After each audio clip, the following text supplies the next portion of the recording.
Are we live? Wait, did it? Support unit India en route to the TV station. Repeat, support unit India en route. Yeah, we should get going. It didn't say it went live. Hang on. Okay then. There we go. There we go. Your stream will start shortly. Okay, you're live. Okay, welcome everyone to The Last of Us Part 2 Damage Report. The game is out now. There's no risk of Sony DMCAing videos like they've been desperately trying to for the past couple of days.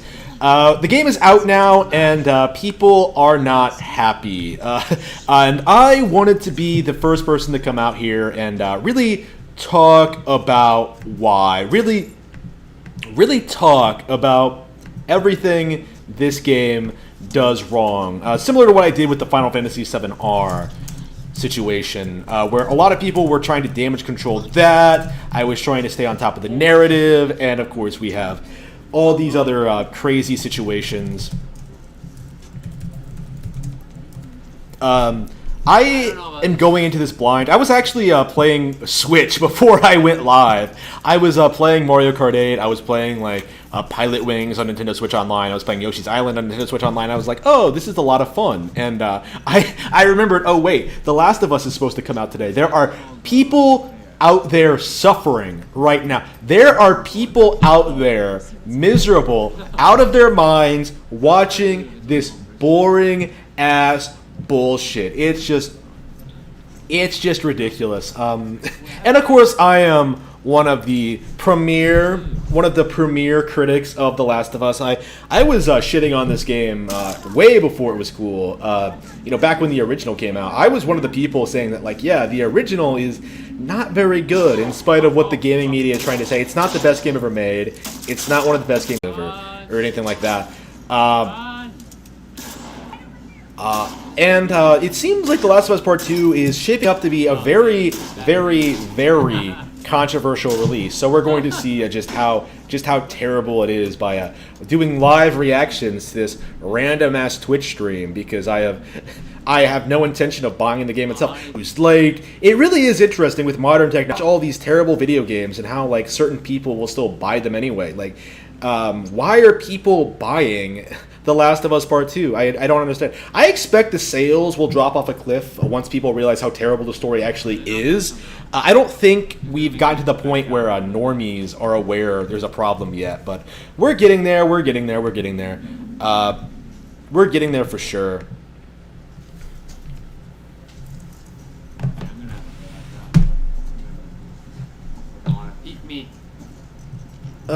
Maybe I should mute this. I don't know. Maybe I should watch a more interesting stream. So yeah, you're fucking around with your girlfriend, just killing shit. I don't know who this person is, but man, okay. So streaming for 7 hours. Wow, I couldn't even manage playing two of games I actually like. Maybe because I actually have a life. I don't spend all my time streaming.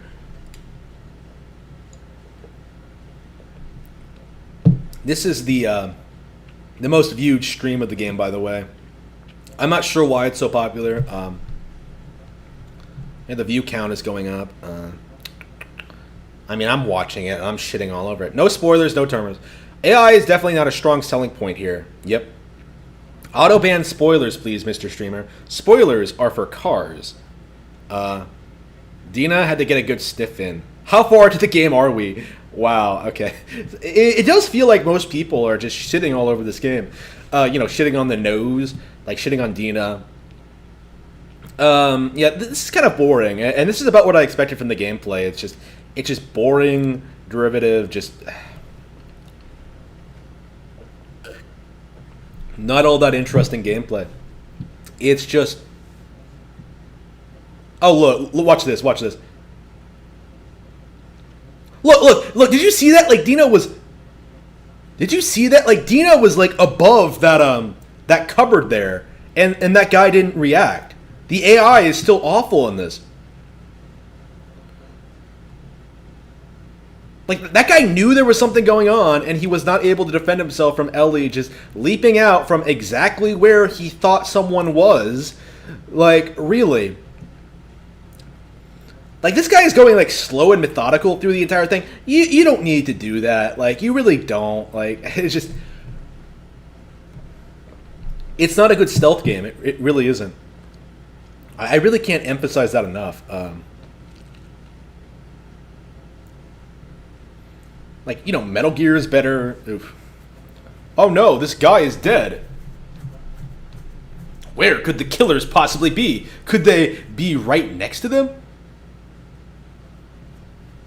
So that guy had a gun pointed at her, and he couldn't pull the trigger when she leapt out to fight him. Like, really? Really? Hand on the gun, pointing it, like, finger on the trigger, and he couldn't pull it to shoot some, like... How old is Ellie? She's like 20, right? It's 20-something. She was 14 in the last game. I know. She's 20-something. Some 20-year-old lesbian who looks like what? How heavy is she? She can't be more than like... damn, I suck at judging women's weight. If anything, I think I am... alright. I have no idea. So, like, you kind of have to assume that this 20-something girl can overpower these people, you know, these armed people with guns by just leaping out at them and just somehow not getting shot. Why did she turn the other way? Wow, this AI is just awful. The fuck?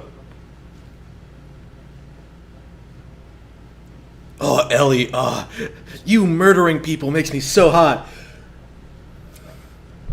Ugh.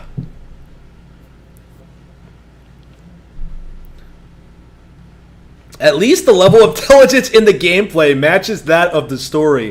Wow, true that. True that. Wow. Why is he just dicking around this cupboard? Is he trying to pad the game out as much as possible so people don't, like, notice just how ridiculous the gameplay to cutscene ratio is? People...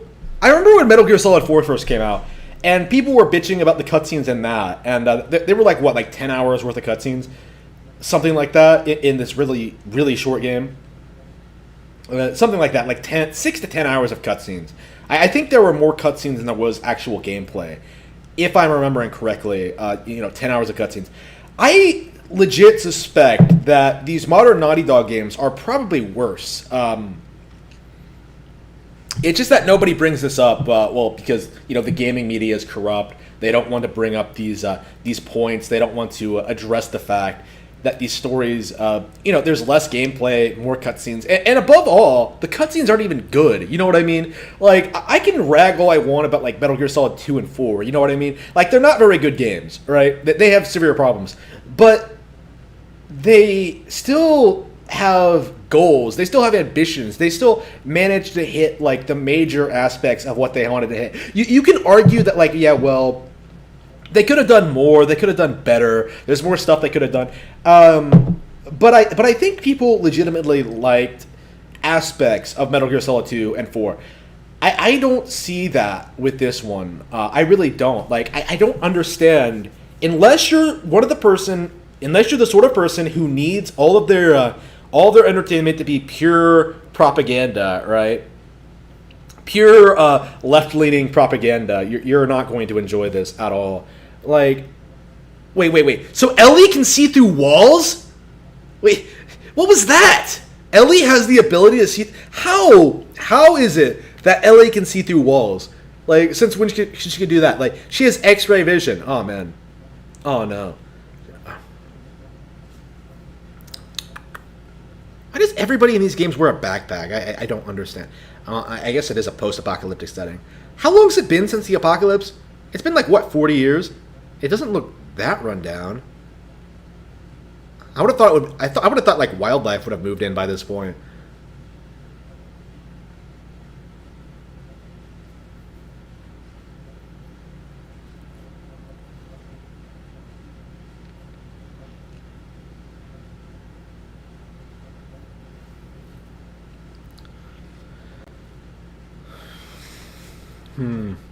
Yeah, so the gameplay is just boring and monotonous. But what we really care about, the thing I want to see more of is the cutscenes, which we have not seen a whole lot of. I haven't seen anything in regard to the cutscenes so far.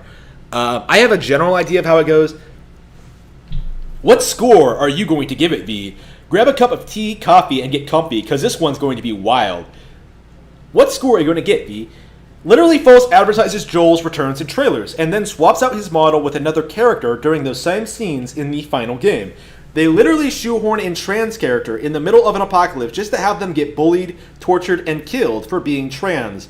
I believe that it's confirmed that Abby herself is not trans, but I think this is referring to another character.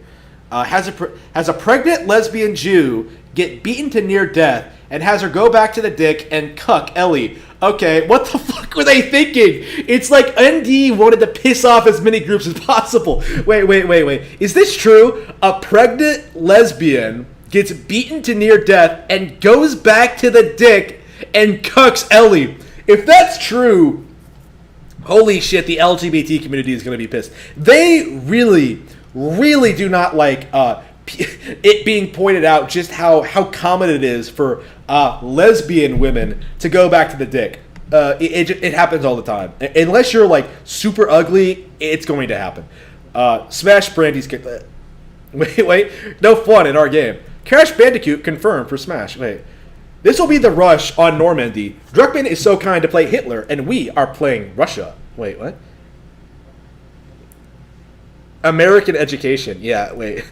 I was just like, wait a minute. What the fuck is that supposed to mean? Can you imagine, V? This dude is like Zoomer extraordinaire. It's if that's his reaction, can you imagine how the rest of the normies will react to it? Remember to rate it above 2.10 or the system will just delete it. There won't be user reviewers. Users cannot be trusted with such responsibility as carefully and critically analyzing such a perfect media.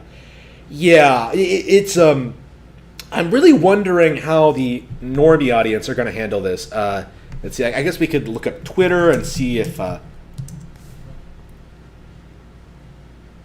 streaming. Okay, yeah, I am. Okay, The Last of Us Part 2 is a masterpiece. IGN. Beyond Compare, Entertainment Weekly. A sequel unlike any other. Game Informer. Okay, it's not a masterpiece. Something like, The Legend of Zelda Breath of the Wild, Splatoon 2, ARMS, literally basically every Switch game. Mario Kart 8 I just played, Yoshi's Island, even fucking Pilot Wings. Those are all better games than this. Well, Pilot Wings I wouldn't say is a masterpiece, but the rest of those are masterpieces of their genre and of the console they're on. Like, The Last of Us Part 2 is a piece of shit, and that's it's incredible how we can watch like 5 minutes of gameplay footage and just be like, yeah, it's complete trash. Oh no, Fox, oh no, that's the image that everyone's making fun of. Oh no, we're going to get to that. We are going to get to that, for sure.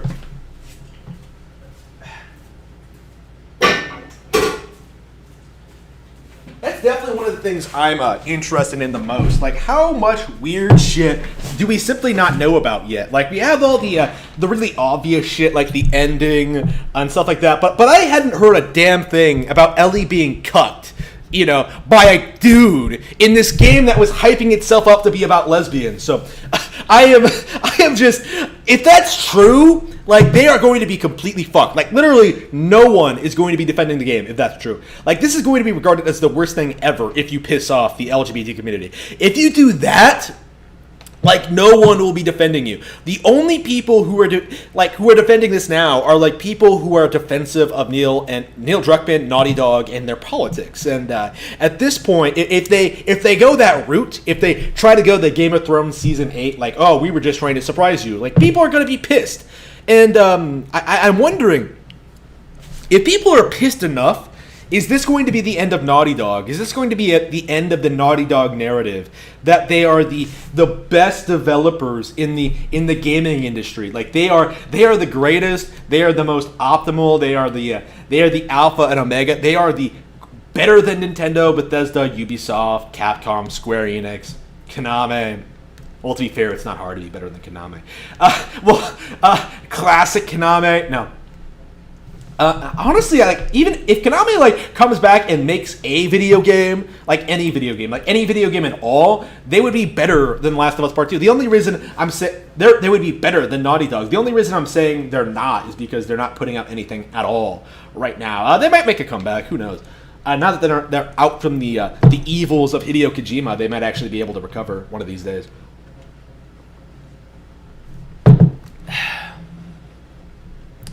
The replies to this say otherwise, and I trust anonymous shitposters on Twitter and image borders over paid game journalists. Yeah, the paid game journalists. I actually, let me shill here for a minute. Let's see. I wrote an article on this on my website, the blackcatbooks.org. I should post a link to this. Hang on, so you can read it. Let me see in the chat. So I actually wrote an article about this, paid game journalists, and it really does feel like a lot of people are bringing this up as well. Like the game journalists, right? The corrupt game journalism industry. Like this is game journalism as a whole. Is oh, by the way, buy my books on Amazon. I might as well post a link to that too. Buy my books. They're better. These are better stories than The Last of Us Part 2. Anyway, so blackcatbooks.org. Okay, so the current state of video game journalism, The Last of Us Part 2. So I essentially go over this. The paid game journalism. Like, game journalists are simply not allowed to be critical of these major, heavily marketed AAA games. Like, we've known this for years. We've talked about it for years. We've made fun of it for years. But this is a very obvious example of game journalists giving a perfect score to a game that really doesn't deserve it. Like, I was up in arms about, like, Red Dead Redemption 2 getting all the scores it got. It really should have been, like... It did not need to be that... It was not... It was a terrible game, and it was nowhere near like Breath of the Wild level. Like I believe it got like around the same Metacritic score as Breath of the Wild, even though it was a much lesser game. I brought that up, but The Last of Us Part 2 is honestly even more severe. Like, what justification do game journalists have to give The Last of Us Part 2 a perfect score? I guess we could go over IGN's review real quick, or the Metacritic reviews. I've done this already. I've talked about this already, but I guess we could read through it more thoroughly. Oh, it's gone down a point. Oh, no! The users are not happy. Ooh. Unless Metacritic deletes a lot of these negative reviews, it's going to stay like that. That's it's disproportionate. People are not happy for very, very good reasons. That user score looks like it belonged to the original The Last of Us. Anyway, so IGN. So IGN gave this a perfect score, and I want to go over... Maybe we'll read through it thoroughly to IGN. So IGN gave this a perfect score. IGN is like general normie internet gaming news. So this is probably a good place to start when to start about the problems in video game journalism. Damn, is The Last of Us terrible? All right, hang on. Yeah, we keep getting sidetracked, but that's kind of the point. Ugh, all right, hang on. Why are you not loading? Load IGN. All right. I guess we could just go there directly. This is day one, so they probably... It's been up for a couple of days now, so it's probably been buried under... No, shit! No, I am not whitelisting you, IGN. You are a piece of shit. Okay, The Last of Us Part 2. Yeah, I need to get an ad blocker. Like, those are just the worst. I hate them. I just want to talk shit about a video game. All right. I actually could not even get through the video review because I was so angry at just how nonsensical it was. So we'll go through the written review. I don't even know how IGN does this anymore because I'm so out of the loop. I think they just write them separately by different people. Like the IGN is the videos for the YouTube audience, and then they do the written review on their website. No, I am not supporting you. Fuck off, IGN. The Last of Us is one of the rare beloved games of the past decade that not only didn't demand a sequel, but actively seemed to resist the idea of one. I don't. What does that even mean? Like, I don't understand what that means. Like, oh, it's one of the best games ever made. It's so good, it doesn't mean a sequel. Like, we've been hearing this since 2013. Like, I heard people like saying in 2013, like, oh, the ending is so good, they couldn't possibly follow it up on a sequel. I never understood that narrative. Like, that line, it made no sense. Especially since the game itself made it perfectly clear that the developers themselves made it perfectly clear they were making a sequel. I don't understand this. Like, either you like the game so much you don't... Okay. Let me put this into words, or try to put this feeling into words. So the argument is that The Last of Us Part 1 is so good that it didn't need a sequel. That like a sequel would like diminish the appeal of the original game. Well,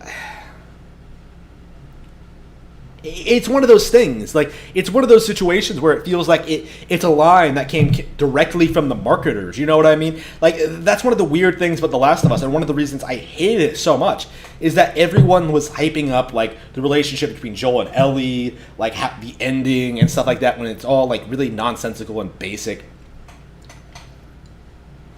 Like, everything about the original release was unimpressive, like, and people treated it like it was one of the greatest things ever. Its story is largely poignant because of how self-contained it is. Not knowing what happened between Joel and Ellie after his fateful final decision burned a mark into the brains of many who played it, and that open-ended question has lingered for years. But with The Last of Us Part 2 developer Naughty Dog rises to that challenge with not only a complex, profound story that gives it a reason to exist, but also deep and satisfying evolutions to the original third-person action stealth gameplay. Well, we already seen the gameplay isn't good, but how exactly does the Naughty Dog expand on the original story? Like, they don't. Like, people have already brought this up. Like, when the spoilers came out, is that this is not true. It's not. It doesn't mesh well with the original at all, as a lot of people have already pointed out. I can't tell you much about some of the Part 2's best aspects, but not because I don't want to. I'm bursting to talk with anyone about all the moving, uplifting, and heart-wrenching moments that have been replaying in my mind for days since I first beat this adventure. But doing so would strip away layers of the act of playing through Part 2 yourself, so I'll speak about its story in largely general terms. One of Part 2's biggest achievements is how it knowingly handles the weighted expectations that a sequel to one of the most heralded game stories of all time. It's not, you know, just off the top of my head, like Final Fantasy VI, 7, Shadow of the Colossus. I was even suggesting, like, Zelda has better stories than this. Like Metroid, Super Metroid. It's...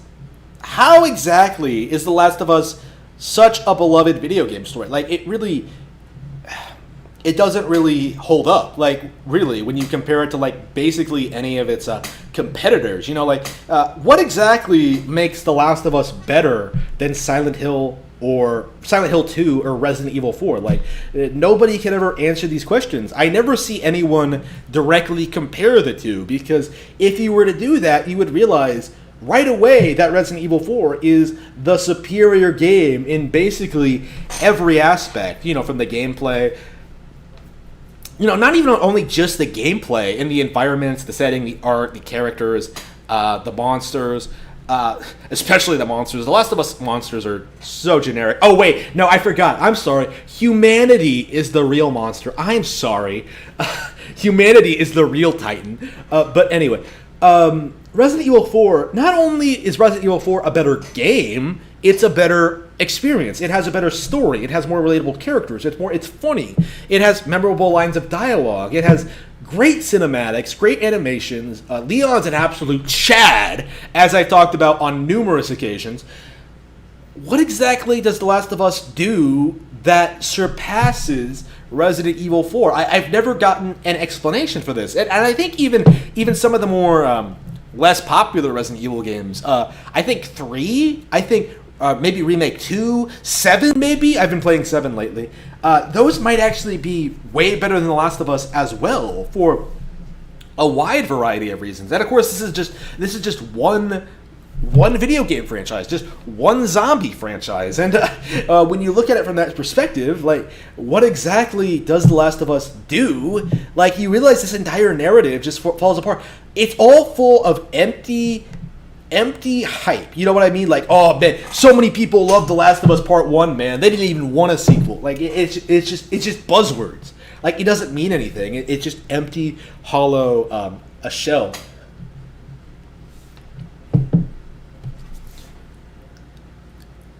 Well, inevitably, it starts out seemingly simple, taking place about 4 years after the end of the original, and setting an older, angrier, but still immune Ellie on a quest for revenge that also hones in on the cycles of violence that can plague humanity as much as any infection. Ooh, humanity is the real monster. Again, like, if you read in between the lines, you really do start to see the marketing set in here. Like, oh man, humanity is the real monster. So yeah, she's 18. She doesn't look 18. She looks older. I would have thought she was like 25 or something.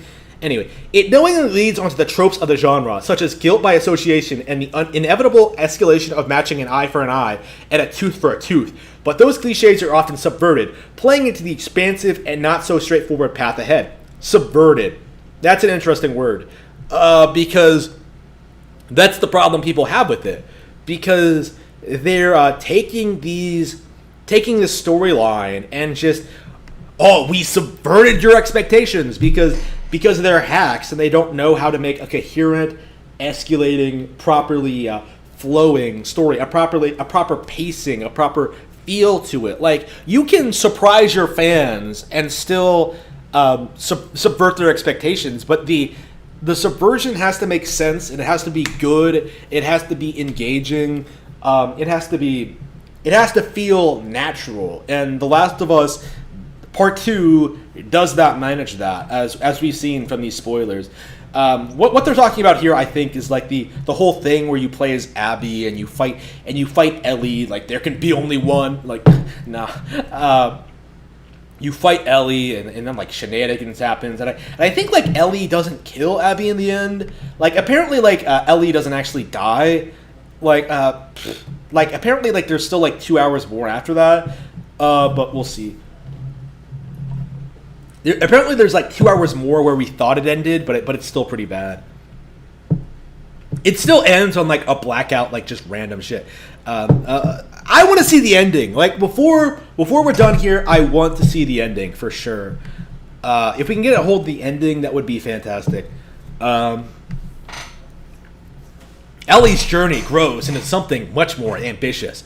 From there, Ellie's journey grows into something much more ambitious. Wow, that's a great first line for that paragraph there. Part 2 definitely handles a war on the streets, a post-zombie apocalypse Seattle. An expansive, oh wow, so right now, you could say, an expansive new cast of characters and some gut punch payoffs to the lingering emotions of Last of Us 2. Last of Us's powerful ending left me stewing over the last 7 years. The Last of Us Part 2 story is handled as masterfully as it was in the original, so not at all is what you're saying. Should I play The Last of Us Part 2? No. I'm going to talk about the events of the original The Last of Us going forward. So if you haven't played it yet, please bail out and go do that immediately. Not only because it's still an outstanding game, but playing through the original before Part 2, especially relatively soon before, will make its big moments resonate so much more. Part 2 doesn't necessarily rely on your ability to recall specific events and conversations, but it did play off the lingering emotions I felt since playing the original. In your opinion, is the original Last of Us a 10 out of 10? No. Yeah, people need to... IGN's audience is completely delusional. One of the most impactful ways Part 2 harkens back... Herkins? Is Herkins a word? Hang on. Herkins. I'm Googling that.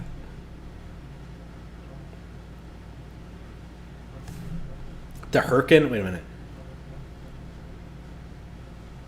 Old English, probably related to Hark. Wait, Herkins... Wait, give me... Herkin's definition. Is it basically just hearken but different? Wait. Yeah, I guess it is a word. Alright. Is that even a word? Alright. Herkins back to The Last of Us is how it asks you to identify and empathize with its characters, even when you almost certainly won't always agree with their actions. In a medium often defined by giving us the power to choose what happens, The Last of Us and Part 2 concern themselves more with fully realized characters, asking us to take them as they are. Naughty Dog's characters are indelible, which makes for incredibly powerful and challenging moments when you're put in Ellie's shoes and asked to act out her whims yourself.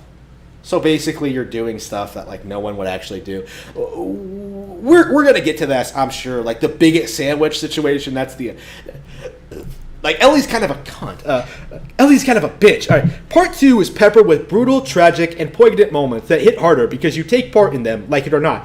Even if you disagreed with an action, Even if I disagreed with an action, I didn't have a choice in the matter. I was asked to execute those actions or watch them happen without a chance to intercede, and to understand the reasoning behind them from their perspective. This stands between interactivity and unalterable story made for a more affecting experience than if I'd watched it all unfold in a movie. Oh no! This fucker! Oh no! The Last of Us Part 2. The Last of Us was a movie. The Last of Us Part 2 is more than a movie. Like, what the fuck? These people, they're seriously trying to push this narrative that because of the way the story is told in this game, because you don't have control over Ellie's shitty actions, that makes the story more involving and engaging, and it's better as a result than a movie. That is their entire argument here. Like, wow. Reading this is just pure garbage. I am not alone, dear loneliness. At the heart of it all is Ellie and her relationships. Ellie has had time to both find herself in the Jackson, Wyoming settlement she and her flawed father figure Joel call home, and to reflect on the formative moments of her childhood. Uncovering what she knows and where she stands with Joel and his brother Tommy is, at different times, painful, amusing, and cathartic, but always in ways that are true to what I knew of these characters. Actors Troy Baker and Ashley Johnson once again bring so much heart and honesty in their performances as Joel and Ellie, respectively. Ellie is, without a doubt, the protagonist of Part 2, and Johnson brings nuance to every facet of Ellie's character. Watching her grow up and wrestle with her past while still learning who she is as a 19-year-old, with all the usual desires and shortfalls of 19-year-olds generally possessed, most 19-year-old girls are not lesbians, is riveting at every step. She delivers some of the most human moments that Part 2 serves up. Baker is no less fantastic as Joel, even though Ellie is in the more prominent playable role. However you may feel about Joel's decisions in the original, Baker sells the wariness of a man who has taken many lives to save his own and made questionable moral decisions out of love. Seeing him reckon with a surrogate daughter who both cares for him and yet keeps him at arm's length is devastating to watch. Taking a cue from 2014's prequel expansion, The Last of Us Left Behind, Part 2 allowed me to live in moments between Joel and Ellie, which offered up a quiet reflection of why they view the world they do. Like, why do we care? Like, what about the game? Like, we're halfway through this article, we haven't talked about the game at all. That says a lot, I think. Even when she does horrible things, her motivations are just as legitimate as Joel's or Ellie's. No, wait. We're talking about Abby now. Part 2 also introduces a great cast of supporting characters. Shannon Woodward is instantly charming as Dina, bringing a joy and kindness to a world where it's otherwise so tough to find. Woodward shines in the smaller moments, a joking jab at Ellie here or an amusing aside about their Jackson Hopeseed there, offering so much dimension to the character. It's also important to highlight, in spoiler-free terms, the incredible performance by Laura Bailey, known for her roles as Mary Jane from Marvel's Spider-Man and Kite Diaz from Gears 5. She was Lucina in Fire Emblem Awakening as well, as I recall, among numerous others as a new character. Like so many of The Last of Us' character, calling her good or evil would be reductive. The Last of Us is beyond good and evil. It's a testament to The Last of Us Part 2 script by Neil Druckmann and Haley Gross and Bailey's performance that even when she does horrible things, her motivations are just as legitimate and arguably noble as Joel or Ellie's. Why do you keep bringing back the morality? The morality is not compelling. It's not deep. It's not complex. It's not Shadow of the Colossus. I can't keep bringing this up because they keep wanting to make it about morality, and like I keep bringing it back to The Last of Us. I keep thinking about that. Was what you did in The Last of Us, in Shadow of the Colossus, a good thing or not? Literally, no one knows. Like, I don't even think like the creators know. Like, it was just things happen, and you have to make sense of it. Like, that is true ambiguity. That is a true moral dilemma. That is a truly engaging, fascinating sort of concept. Like, with minimal dialogue and cutscenes. Like, you understand that your character wants to save this girl by any means necessary, and you may be doing some crazy shit to make that happen. That's Shadow of the Colossus. oh, what's The Last of Us about? Like, Joel killed some people. Well, so what? Like, they were going to kill Ellie. Like, it's not complex. It's not deep. Like, even though they desperately try to present it as such, it's so bizarre. It's not even that original. It takes a lot of cues from Cormac McCarthy's The Road, a novel. I really, really need to do a review of that, and maybe do a sort of comparison between that and The Last of Us. But anyway, that one is also a post-apocalyptic hellscape where like a dude escorts a kid across, whatever, or a dude and a kid go through the wasteland. And of course, like there's lots of better fiction than this. Like Fist of the North Star is better. Like there are so many better examples of this. Like people presenting like The Last of Us as some like hallmark, like some sort of like standard in the genre are just delusional. Like there are better movies, better books, better games, better manga, better anime. Like just nothing it does is special, and I can't emphasize that point enough. It takes a deft hand to write characters like this, those I wanted the best for, even if they were doing despicable things. Some of the choices the characters made in Part 2 delighted me, others frustrated me, but I always wanted them to be better and stronger and see the goodness in themselves. In this regard, they felt incredibly human. The way Naughty Dog uses the larger community-based conflict between the warring groups in Seattle also helped avoid the fatigue that set in with the latter acts of Uncharted 4. Even though it took me about 25 hours to complete, 10 hours longer than the original, Part 2... So, yeah, the original was only 15 hours long. 15 hours long! Like, really, for that shit. 10 hours longer than the original. Part 2 never dragged or felt padded out thanks to the large cast and Naughty Dog's efforts to give each of them the screen time and story arc they deserve. Bringing so many perspectives to the forefront beautifully illustrates the larger ideas and conflicts in this world. I would like to rage. Okay, so,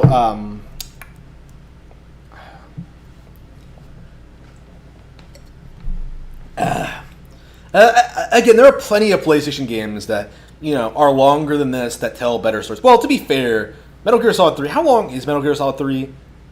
Like, I'm going to say it's like 10, 15 hours. It's not all that long. Metal Gear Solid isn't all that long. 4 is probably the longest, and then 5 was gigantic, and that was the worst one. Longer doesn't necessarily mean better, for one thing, and this is one of those examples. I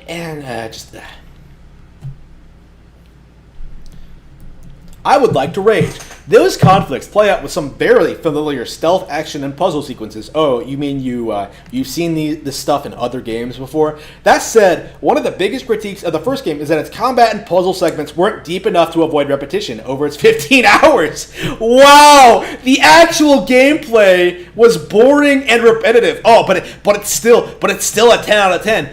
And Part 2 has taken major steps to remedy that and add variety to gameplay, some of which seem obvious in hindsight. For example, it's silly to think that adding a jump button in 2020 could feel so fresh.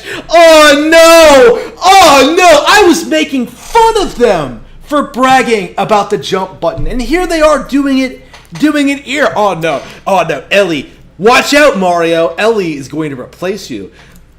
But it most definitely proves to be key to Part 2's most enthralling combat encounters. Ellie is far more nimble than Joel, able to jump, swing, and climb and carry and under things to more carefully avoid or stalk enemies. That not only made my options feel exponentially more varied, but also allowed the level design around these encounters to be more open and diverse at every step. From underground caverns to dilapidated office and apartment buildings to the lush, overgrown streets of a Seattle being reclaimed by nature, Part 2's stealth combat is easy to understand, but consistently exciting to try and master with every new fight. You just kill people. Like, you just press a button and they die. We've seen this happen. We saw this happen on stream. Part of that comes from the scope of its battlefields. They take place in areas like multi-tiered shopping malls or fragmented skyscrapers that offer what feel like naturally complex puzzle boxes. Oh man, fighting is a puzzle in this game. Oh, it's so complex. There was always plenty of room, both literally and mechanically, to sneak around and pick off enemies one by one, or go in guns blazing, or, as usually happened for me, plan to be stealthy, but get caught and scramble to narrowly escape danger. Ellie's ability to jump, go prone, dodge, and even run away from combat not only takes advantage of these large spaces, while giving I might as well. Damn, my throat. I should not have been streaming before going live because I should not have been streaming on Twitch before going live because my throat is already giving out. Ugh. I haven't been streaming this all that long. Yeah, about 40 minutes. Ellie's ability to jump, go prone, dodge, and even run away from combat not only takes advantage of these large spaces, but also enables that improvisation within them, pushing you to adapt to any situation or meet a quick death. Enemies don't just stick to set patterns. They're reactive to the environment around them. Is that why when, like, that guy saw that dead body and he saw the cupboard that Ellie was hiding behind, that he came out and, like, just was looking around to, like, see where she could have done? Like, no, it's not true. Like, the AI is still awful. While giving every human enemy a name and the ability to communicate with each other more effectively while searching for you seems somewhat superfluous at first, the practical application of it was always clear after I'd killed an enemy or two in any given fight. The Washington Liberation Front enemies, seeing a friend or a loved one dead on the ground, would immediately switch up their search pattern, taking note of recently downed enemies and possible escape routes the killer could have taken from that spot. Simply hearing my enemies verbally work through their plans rather than just going about their patrol zones instilled so much more tension into every fight. That's really... It doesn't work the way they're saying it is, surely. We'll have to see. But yeah, giving an enemy a name isn't a new thing. Learning the ins and outs of each faction added another interesting layer to combat. Then there are the differences between the factions. Learning the ins and outs of each added another interesting layer to combat. The Seraphites, battling with bows and arrows, use a whistling system to communicate, while the WLF members are more vocal and transparent, but carry a lot more firepower. And the Infected, well, they haven't suddenly started talking, but their mob mentality is more threatening than ever. New enemies like the Shambler throw obnoxious spore bombs that cut off potential escape routes or obscure other enemies. The returning but more prevalent Stalkers are even scarier than before, pulling off a move Drax would be jealous of by making themselves invisible to Ellie's returning radar-like listen ability. Yeah, so she can see through walls by listening. They'll use that silence to sneak up behind you, and when one attacks, it often means more on the way. Fights with them, and a mixture of the many other infected enemies with different abilities to take into account, led to several encounters that rivaled the best survival horror experiences out there. Yeah, they really don't. Like, I was playing Resident Evil 2 yesterday. You know, the original, the GameCube port. That's still better than this. This is all to say enemies feel vastly more intelligent and varied in the sequel, and the little details make all the differences in combat. When alerted, enemies will check every inch of a map, including undercurves and around each bit of cover. No, they don't do that. We saw that in the stream. In that 5 minutes of stream I watched, they can't do that. Like, they legitimately will not do that. Like, they literally just stumbled into Ellie, just stabbing them over and over and over again. I love that incentive to not only shake up my strategy, but also become more familiar with any given area as quickly as possible. Let's see.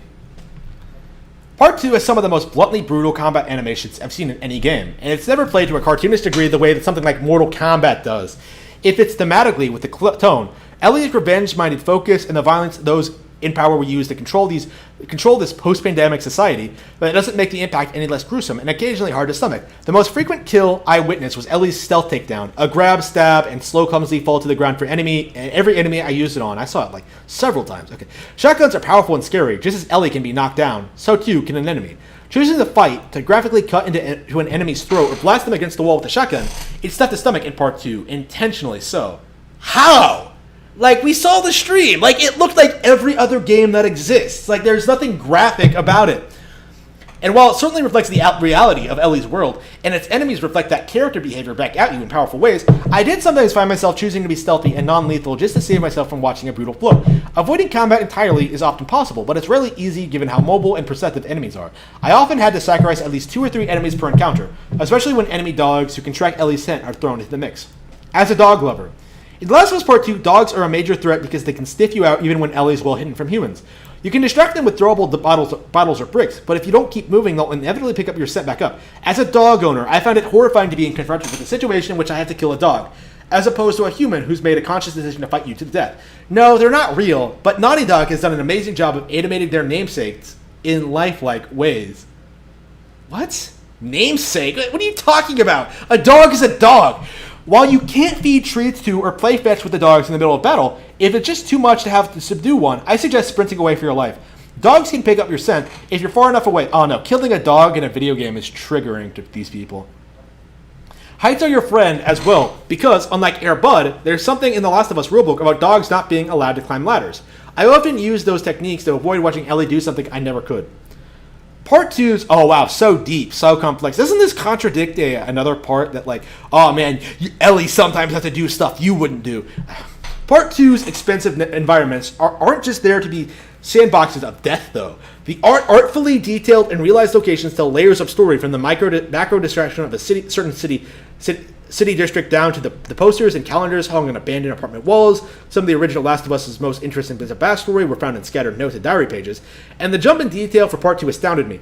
It seems as though every room has a story to tell. Every office has a history. Every store shows a place or a group of people frozen in time. I spent more time than I'd care to admit studying abandoned D&D games in apartments, listening to ancillary conversations, and trying to read deteriorating book covers. Whether I found equipment and crafting materials or not, the thoughtful intent in each one of these objects and interactions made exploring feel valuable regardless. I never once had to grab a floating pallet to serve as a raft for someone who couldn't swim. Even better is that I never once had to navigate these areas by grabbing a floating pallet to serve as a raft for someone who couldn't swim, like the original so often asked us to do. Part 2's environmental puzzles never felt as mindless as that. They have a lot more contextual challenges that make smart use of Ellie's journey through skyscrapers, residential neighborhoods, sewers, planes, and more. From figuring out how to angle a rope to swing from one office to another, locked rooms, to navigating a perilous set of stripwires using Ellie's new mobility. Yeah. Nobody cares. They're trying to hype this up. While Part 2 is not an open-world game, it does include an open-world area that learns lessons from Uncharted 4 and Lost Legacy's attempt at the same design idea, this time to much better effect. While those games presented areas of open, explorable wilderness, they often didn't have much to find there, making exploration feel somewhat aimless. In Part 2, though, a dilapidated district of Seattle offers years of lost history, a mixture of events frozen in time by the pandemic and those who have tried to survive here since. Its scope and scale won't challenge Rockstar's open-world games anytime soon, but it shakes up the pacing in a needed way and is thoughtfully used by Naughty Dog to not only explain Part 2's setting at large, but also allow a number of welcome, discoverable character moments. Yeah, this is boring. Let's see. Impressive accessibility. Naughty Dog has introduced dozens of new accessibility options for The Last of Us Part 2, which go far beyond just full control customization and text font size changes. A variety of visual, audio, motion sickness, and control settings can be tweaked, and some can even be turned off and on once activated with simple and smartly integrated swipes of the DualShock 4's touchpad. As someone who does not necessarily need those options to play, I can't speak to their efficacy, but they're impressively extensive on paper, and their ease of use and customability is certainly on a level I haven't seen from Sony before. I hope this is a sign of things to come as we move on to the PlayStation 5 generation. The Last of Us Part 2 is a masterpiece worthy of its predecessor, so it's a piece of shit. Taking strides forward in nearly every way, Ellie steps onto the spotlight and carries the sequel in a manner that feels like the culmination of everything that's made Naughty Dog's blockbuster storytelling so memorable since the original Uncharted on the PlayStation 3. Literally, all these games are awful. It delivers a layered, emotional, shattering story on top of stealth and action gameplay that improves the first game's mechanics while integrating a bit more of an Uncharted's greater mobility and action. But while Part 2 is a thrilling adventure, it still makes time for a stunning, nuanced exploration of the strength and fragility of the human spirit. The PlayStation 4 has one of the best exclusives in one of the generation's best games. It can't even match up to, like, literally some of my least liked Nintendo Switch games, like Mario Odyssey. What's an example? Probably Mario Rabbids. That's probably the go-to example. I didn't care for that one too much. Yeah, Mario Rabbids is way better than this, I can tell you. Damn, it's a... Let's see where the stream is.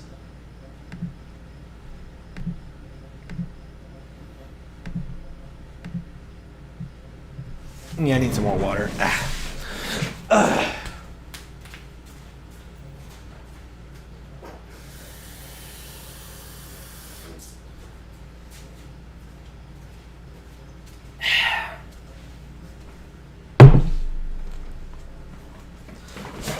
I'm shocked we haven't seen any cutscenes yet. Oh, great! We get to see like an actual zombie action.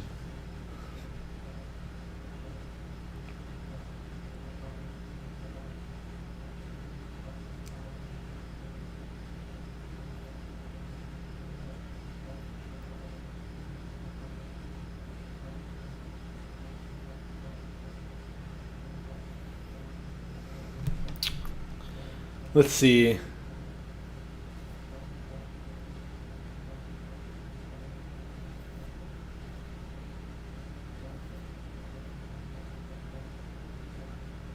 I mean, surely the zombies aren't as threatening to Ellie because she's immune, right? Does that change gameplay at all? Oh, whatever. Yeah, so the zombies did get her. Yeah.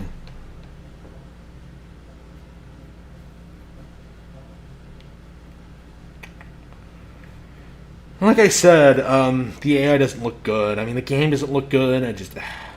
Like I said, I'd rather be playing Resident Evil 2. Well, to be fair, I am playing Resident Evil 2, but I guess we can consult the 4chan thread to see some of the weird criticisms. Honestly, I probably should have gotten to this first because this is actually what made me want to stream this, to cover this right away because I want to see these to capture these early moments in posterity. All right. I have no interest in playing The Last of Us 2, so I watched the video of the trans stuff so you don't have to. It's completely unnecessary to dead name a trans character in a video game in the year 2020. Trans people are not your inspiration porn, JFC. I'm so fucking tired of developers writing trans content without involving any trans people. I can't in good faith recommend a game that dead names, misgenders, and includes violence against a trans child just for drama. There's no such thing as a trans child. Please stop this. We are dying in real life. Everyone is dying in real life, you fucking tool. I will not RT the video, but it's in the thread of one of the tweets. If I just retweet, if you feel the need to check it out. I'm sure the developers thought they were being super respectful. To be clear for those who are planning to play The Last of Us 2, it looks like the trans character is misgendered, dead named, and his mother tries to kill him for being trans. Trans friends, I would hard pass on this game. This is not a studio that respects you as a person. He does know the people who duel with us are the villains, right? The Last of Us 2 normalizes transnormative and homonormative violence and is a gross misdepiction of hetero-lesbianism. Naughty Dog should be ashamed of its turf-like misappropriations of the trans community. Even trannies hate it. What is Cuckman thinking right now? Have they learned their lesson yet? Don't put trannies in everything. That is 100% true. Who the fuck is this insect talking about? I can't fucking decipher this shit. Who is misgendered and whose mom tried to kill who for being trans? What the fuck is going on here? Literally, huh? Are people finally going to realize it's impossible to please these faggots? We are dying in real life. I wonder, by who? What does it mean to dead name someone? Do people really not know? Well, I guess not everyone is plugged into the sphere the way I am. Audience and rating summary. The worst story I've ever seen in a video game. Destroyed what made Part 1 so great. Naughty Dog set out in Part 2 to force inclusion and alphabet identity politics upon fans of the first one. Gamers want to play games they don't care about that BS. Graphics are amazing though. Andy really... Yeah. What is the plot significance of the sex scene? Druckmann had to get off. Lol, they literally come off as Netflix romantic drama scenes. So Druckmann can mocap and have an excuse to dry hump Laura Bailey. Oh no! Oh no! Oh no! Plot? Druckmann wanted his self-insert to get laid. Druckmann wanted to try something other than sucking his own cock. Plot. Context?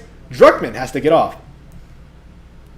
I would have to say that the reasonable take is anywhere between 6 to 8 as a score. The game is your standard fare Naughty Dog game, which means the production quality is amazing and the game plays well enough at worst. The story and characters is not that great, with some low lows, and that is what brings the game from a 9 to 10 to a 6 out of 8. Using to imply the gameplay is any good, which it is not. But the game literally only exists for the narrative.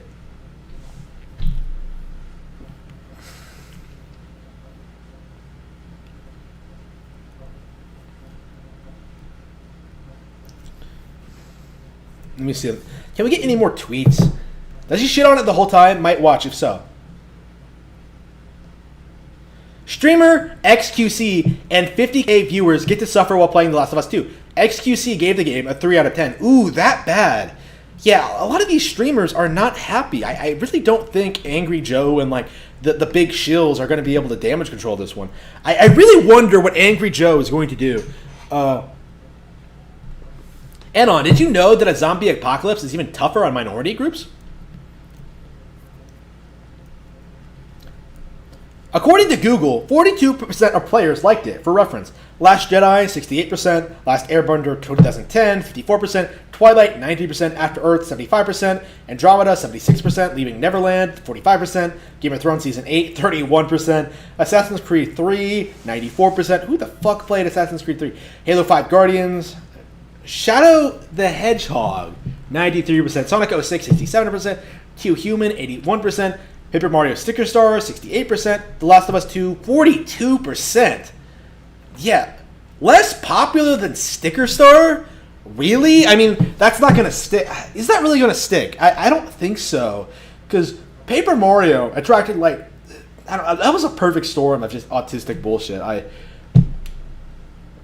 I'm not sure if that's going to last, because there are still a bunch of people who are still salty about Sticker Star even existing. So, Sticker Star is a great game, by the way. Oh, no. Leaving Neverland had a 98% on Rotten Tomatoes. Universally despised by millions of people. Are journalists the most subhuman people on Earth? Yeah, I really can't emphasize enough. Michael Jackson did nothing wrong. Holy shit. Shadow the Hedgehog, 93%. That's right, Out the Edge. Chaz rides up. Good game. Based. I'm glad people are starting to realize Shadow the Hedgehog was actually a good game. Shadow the Hedgehog, 93%. It's still on to see if the review scores will say the same.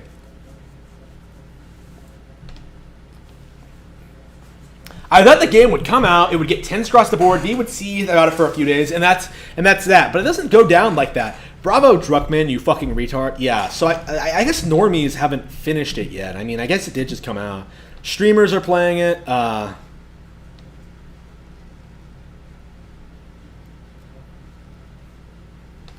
played 3 hours of The Last of Us Part 2. That gameplay is fluid as hell. The rest of the industry has been put on notice by Naughty Gods. Again, got spoiled on what I've played so far, but it is what it is. Game, it is amazing. Naughty Gods is the most obnoxious, bullshit, narrative, buzz speak I've ever seen in my life. Ooh, we have to check out the...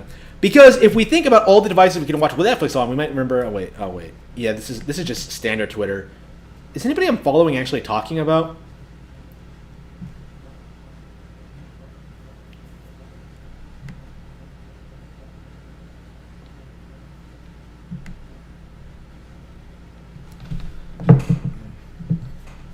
I guess we can look up The Last of Us Part 2. Everyone at the studio right now, The Last of Us Part 2. Oh no, everyone's... and they still have the comments shut down. Oh no. The Last of Us Part 2 out now in Europe. Just 1 hour to go, The Last of Us Part 2 is out worldwide. These words have been 7 years in the making. The Last of Us Part 2 is out now. Fun fact, you can pet the dog in The Last of Us.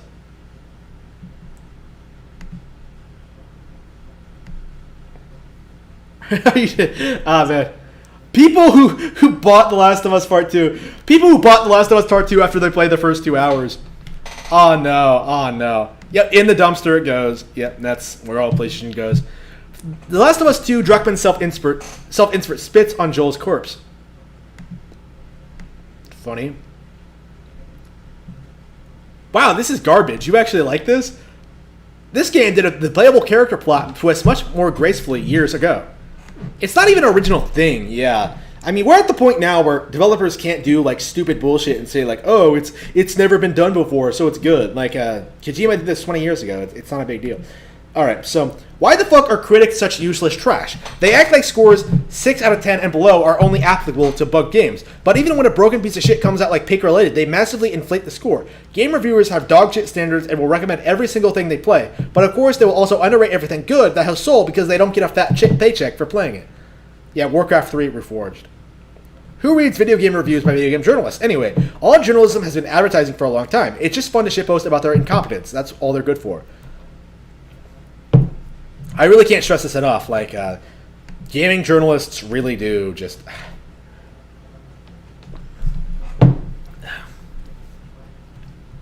Gaming journalists are scum. Alright,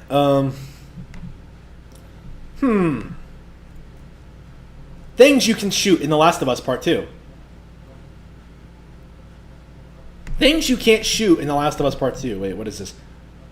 What is this?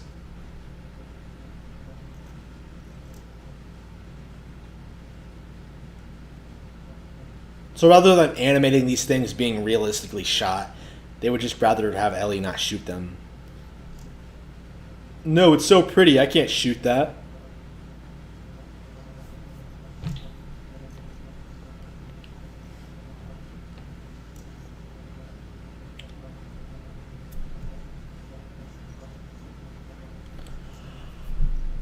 Let me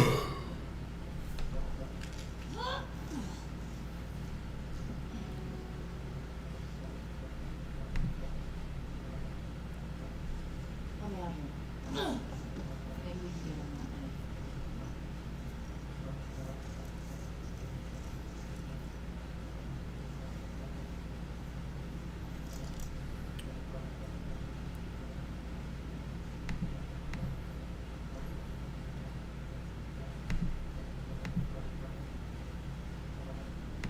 So you can't shoot books. You can't. What's the point of this? Like,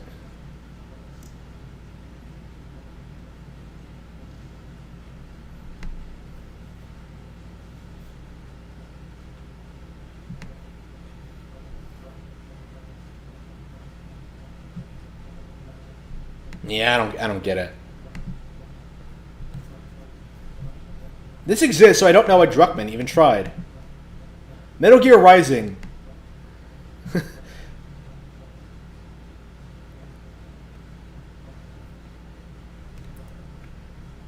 This exists, so I don't even know why Druckmann even tried. Yeah, there's so many action games that handle this subject matter better. You know what I mean? Like, I mean, people are tossing out like Metal Gear Rising. I was talking about Metal Gear Solid 2 earlier, Shadow of the Colossus. Really, time is only going to bring up more and more examples of just games that are just plain better than The Last of Us Part 2.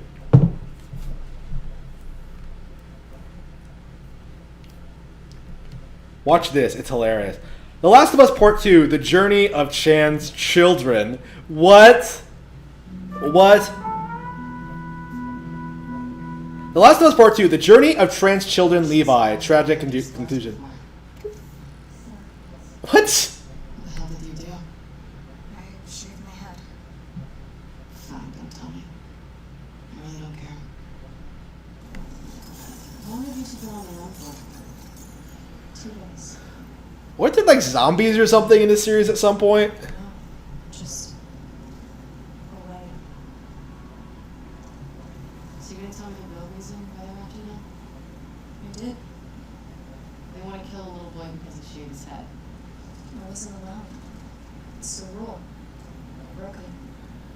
Jeez. So why'd you do it? I don't know. Pretty punk rock you. Punk rock?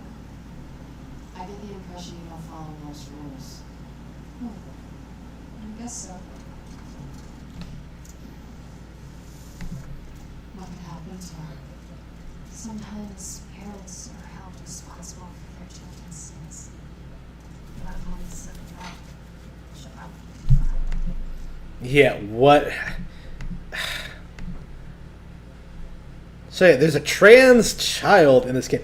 Okay, I don't want to watch this whole video because it's boring as fuck, but like, only me, or is this story feels like a fan fiction? Like those bad fan fictions set in some young adult movies and books where the author basically creates a representation of himself and then proceed to create the men, women of his life that he would love to marry to, and then start that part where the fan fiction pretty much becomes a porn script. Man, this game is gonna suck, lol. Weren't there like zombies or something in the series at some point? You would imagine that a group of people who communicate by whistling would do bad in Apocalypse, where the zombie hear and see via echolocation. Wait, I just remembered the zombies have no real role in this game this time. Wow, I didn't think about that because I don't care about the zombies in The Last of Us, and neither does anyone else. But this game does seem to have a lot of weird continuity problems like that. Like they don't, like again, you can't. Lots of things people are pointing out, and more are going to pop up as they study the game's lore and its continuity and stuff like that. You would imagine that a group of people, the fact that you have to play as Abby after she kills Joel is a huge kick in the balls. It's like Negan becoming the protagonist of The Walking Dead, but even that would have been entertaining. No thanks. I'm glad I didn't buy this, lol. The ending sucks so bad. Yeah, we have to see the ending. Like, I have to see the ending. The Last of Us Part 2. We're definitely watching the ending. Final Ellie moments. Yeah, we're going to have to watch that for sure. Let's get through this thread, though. Yeah, there's so much to keep track of. I would yeah, we're gonna have to go to NeoGAF and Reset Era too, and see how they're trying to spin this. Reset Era, I think, is going to try defending it. Reset Era might actually be the only community I'm aware of that will actively try defending this game. So we'll have to see how that turns out. I mean, they've been losing influence for a while, so really the only reason they're relevant is because developers posted there. So blaming all of America when it's literally just California, New York, and Seattle that pushes this shit. Oh no, you're telling me I can't shoot random books? 2chan thread is out, guys. When it comes to a game with politically correct elements, it's better to wait and see before buying it. Wait, what? In other words, homosex is violence. As expected, sex is not rape, but injury. Homosex is the same as punching in the face. Lesbian of us. I'm already gay. I don't know who Abby is anymore. If it doesn't look like a man, a woman, a black, or a white person, and a new human race, is this idea of polycully based? Wait. Abby Gorilla, I love nips. It's photorealistic homosex. Yes, go for it. It's an anime game. I had to destroy you. 4 months of this. It's beautiful. Oh, shit. Hang on, where was I?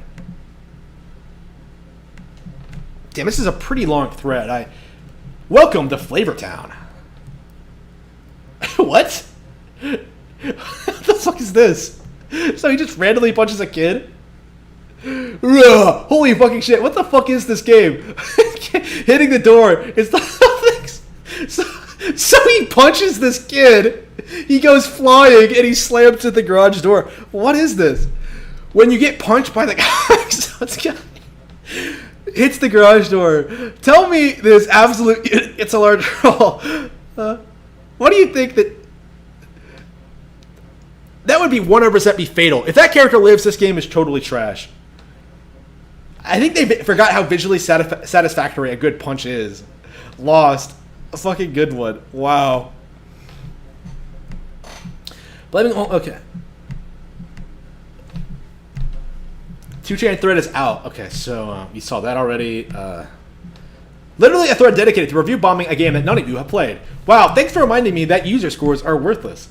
That's going to be their narrative going forward. Oh, you can't trust the user scores, but... wait, are you telling me that an actual tranny is in this game? Lamio, V, what the fuck did you guys do with that meme magic? The memes are predictive. Like how within a couple of years, orc posting, it became real, and now orcs are racist and have to be changed. The memes don't make reality, but they are made by people attuned to what is happening. It's just a pointless NPC to rise to the trans discussion. The game was enough powerful and brave to have macho man trainee savage. They had to add a kid that was actually one. There's an actual trainee child, no less. And tons of Latin... okay. Oof. Yeah. How can you blame protests happening in Canada and Europe on America? It's not America's fault you love consuming our culture.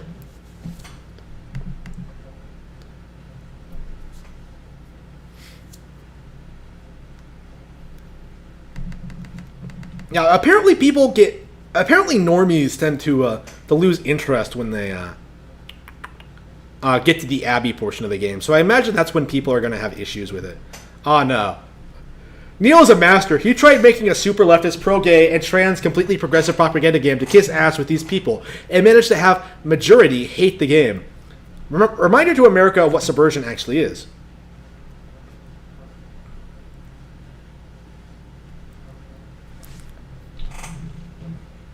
Forced to be a wife to one of the elders. Goes, no, I'm a man instead. Rather than just challenging the tradition that women have to get married to elders and trying to change it. Based. This is what pisses me off the most about the game, actually. You have a child being forced into a prearranged marriage to some old creep, which in and of itself is disturbing. It would make perfectly sense why she chose to shave her head and choose to be a boy. Instead, the game goes, nah, she always had these feelings. She knew she was a trans kid. And they just hand-wave the whole marriage thing. Think about that for a second. The big reveal was not that the kid was afraid of being married off to some random pedo boomer. The big reveal was she identifies as a boy. It's interesting, yeah. They really don't respect... It's really interesting. Trannies, the LGBT community, they don't respect women's issues at all. Like, a prearranged marriage, that's not a big deal. Transgender issues, now that's an epidemic. That needs to be dealt with. So far, Twitter hates it, Kotaku hates it, Reddit hates it, Brado and Envy. I think this game might be too woke. Even retards had to accept the garbage that it is. Yeah, things are going way... Yeah, people aren't really tolerating this woke shit anymore. Does anyone have a clip of someone playing the game on Twitch and getting to the sex screen? Oh, no. It's not America's fault you love consuming our culture. You have military bases and nukes on every single country in Earth. We tried getting rid of them, and Europe complained, Lamio. You don't even get to fucking kill Abby. You don't get to do anything. There are no choices, nothing to influence at all. It's just Rudy Tooty Shooty for 5 minutes before getting trapped into a long-ass cutscenes with QTEs. So literally who on Twitter doesn't like the trans shit? Her, she, and trannies hate... Let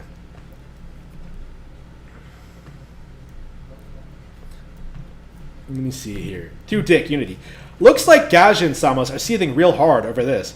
I can't read English, but I can understand what they're trying to say. Holy shit! Oh no! Oh no! I can't read English, but I can understand what they're trying to say. I'm glad they understand our plight. My roommate is probably shitposting right now. Languages can't stop them from understanding the feel. Last of Us more like assed up the asshole. Oh no! Whoever translated this omitted the important word. Also, in the first line. Imagine Cuckman telling the whole level design team something like, and make everything... Okay. They're all... We tried getting rid of them and... Okay.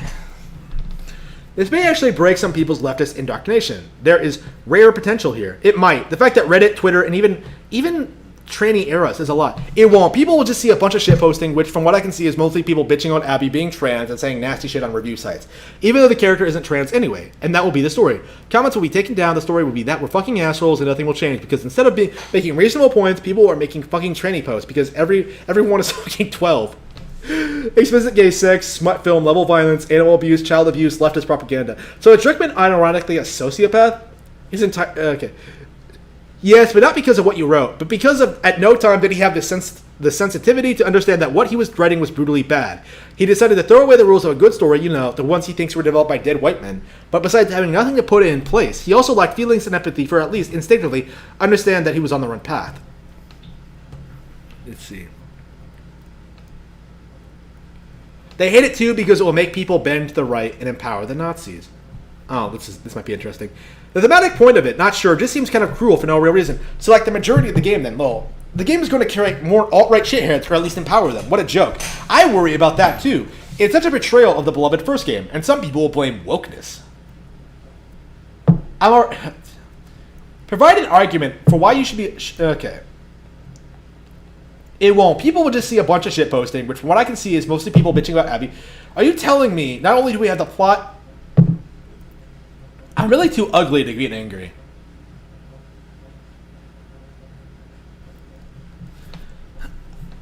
So yeah, people are just shitting on this game. Tranny Era has the same taste in games as V. Let's see.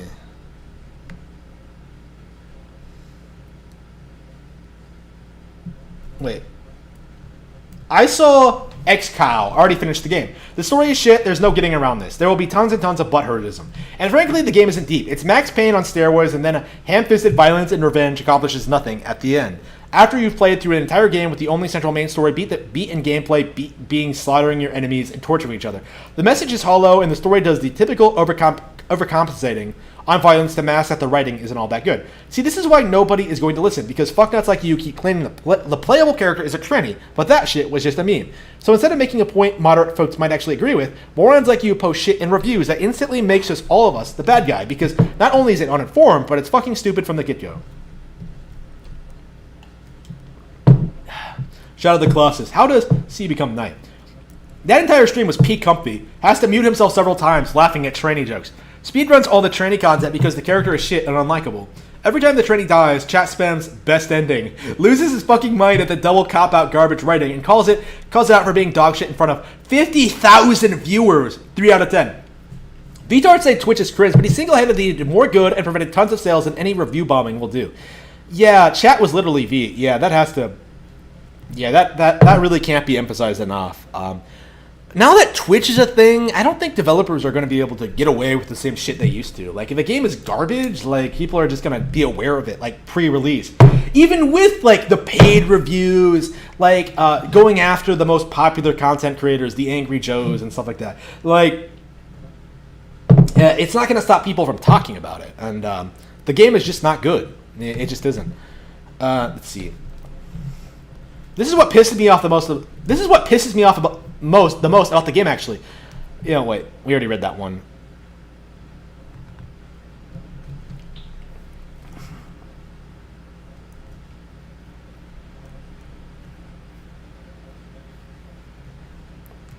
Oh no. Okay. Fuck this clown word. Is that Attack on Titan? Wait, no, it's not. What is that? Also, the ending boss fight is, if you can call it that, is literally a worse version of Metal Gear Solid 4 Snake versus Liquid fight. I almost pointed that out. I was thinking about that. Like, literally all the stuff in here that is supposed to be so groundbreaking, MGS4 already did it in 2008. Even the whole Hampus theme of violence and revenge accomplishes nothing. Kojima did it all before, and frankly, even Kojima runs circles around whatever Druckmann delivers here. Some of these character interactions where Dina and Ellie start dancing around with a baby, a lot of this stuff honestly is so cringe it would be seen as absolutely C or D-list movie or TV series. If this is the best that video games have to offer in story, then put a fork in it already, because games are done then. Or maybe, just maybe, accept that games are not movies, and start doing narrative in more interesting ways than just couple of shooter hallways cutscene, couple more shooter hallways cutscene. It's literally Naughty Dog through and through the entire game. There's been no evolution of gameplay. It's still the stale formula. Everybody who had tons of criticism for Final Fantasy VII-R handled its story and progression. It's literally right out of the Naughty Dog playbook, except it's far worse here and with tons of agendas to push to boot. Yeah, that is a good point. Final Fantasy VII-R did take a lot of cues from these shitty Western PlayStation exclusive games. It's never explicitly stated in the game, but it's a tranny. But come on, it gives off a very strong pretty vibes, complete with non-existent flabby tits and anal sex, musculature that's impossible to achieve for females without steroids, and the fact that an actual trans kid and plenty of pause garbage, and it's a pretty easy assumption. The character is a trick man. Yeah. Here's the most liked review for The Last of Us Part 2. The worst story I've ever seen in a video game. Destroyed what made Part 1 great. Naughty Dog set out in Part 2 to force inclusion. We are dying in real life. I wonder by whom. I was going to post this in some Coomer thread that Janny deleted, but I guess this one will do. The trick to not fapping the trannies is learning to hate them. Which is easy. There's a lot to hate. I don't know why I'm reading this, but I might as well. The tranny marks a cowardly retreat from manly responsibility. It lives not for love or glory, but only for its own egotistic pleasure. Trannies are dull people with no interest besides plebeian media consumption and sex. You wouldn't want to date or be friends with one, but you become more like them as you waste time masturbating. But what's most hateful about them is their crypto-misogyny. Their performance of femininity is a sex doll caricature. They see women as mere meat toilets, holes for men to pleasure themselves with, and they imitate this false image. But true women contain a seed of renewal, the potential for reproduction. This is something sacred and beautiful. The tranny blasphemizes reproduction. The tranny sex analyzes the womb to the rectum, giving birth to taking a shit. The symbolism of tranny sex is profoundly nihilistic. At the end of the day, a tranny is just a hateful, petty, faggotry, failed man. Imagine him putting on makeup and shaving his face. Don't outsmart yourself. Don't give in to stupid mental illusions. Just look at the truth right in front of your eyes and be disgusted. That's a random post from Anon. Oof. I'm not sure what to say to that. The bigot sandwich. Yeah. The fight was also fun in Metal Gear Solid 4. Multiple phases that can actually pose a challenge on higher difficulties. Yeah, that final fight isn't as terrible as a lot of these more modern ones. I mean, it's still not as good as the one in 3, Metal Gear Solid 3, but whatever. Let's see.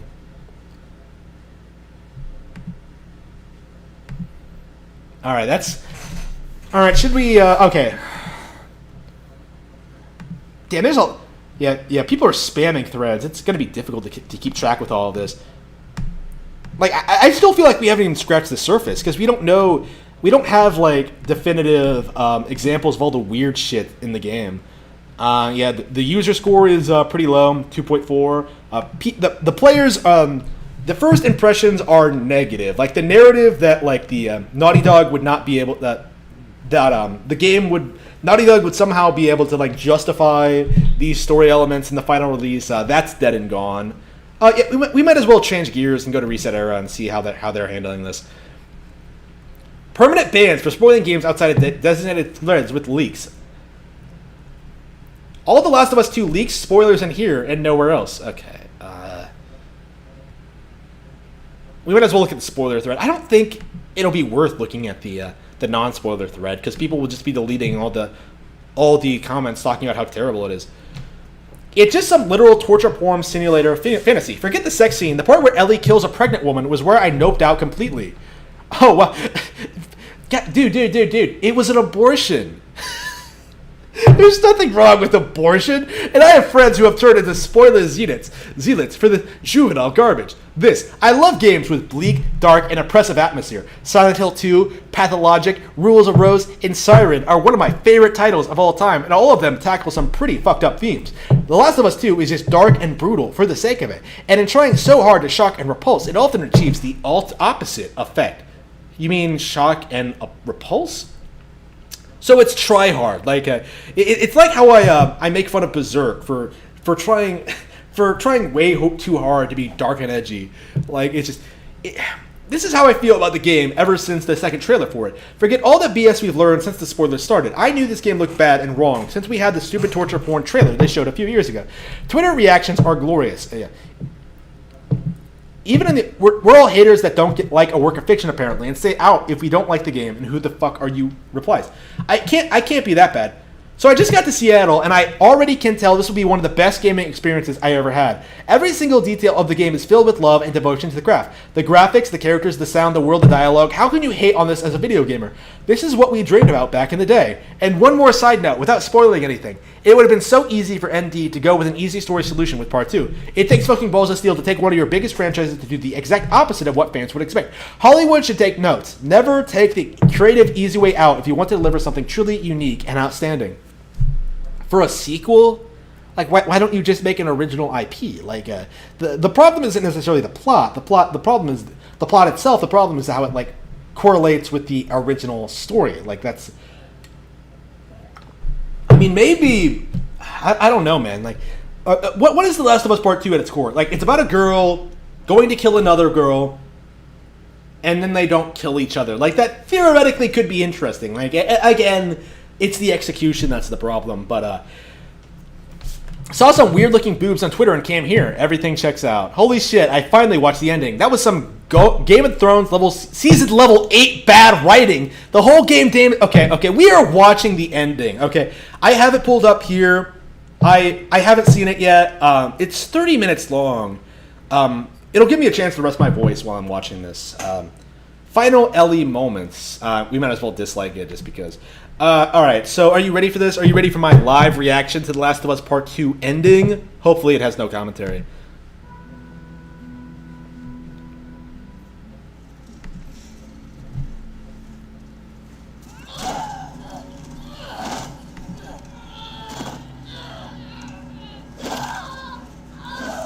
There can be only one!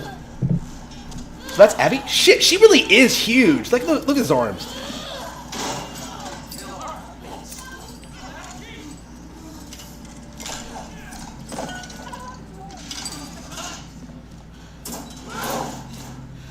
Why are they keeping guns right outside of... Oh, whatever. Maybe there's an explanation for it. Where's Abby? She's fit! Don't put the fucking thing in me! I tried to escape. She's down in the pillars. The pillars? Down on the beach. You won't miss it. She's probably wrong.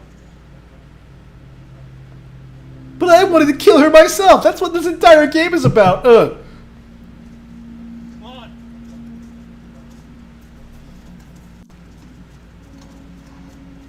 She looks so awkward, like, oh man, I have no idea what I'm doing with myself.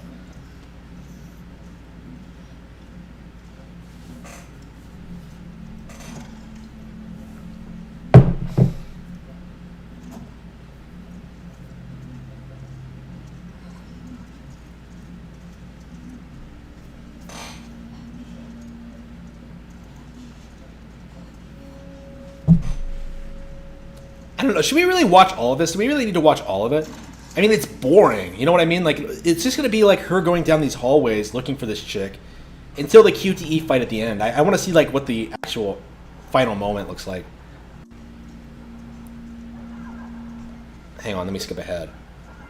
Hang on. Work. Why are you... Damn thing. Work. There we go. I'm not sure if that's YouTube or the computer or just because I'm streaming. I have no idea.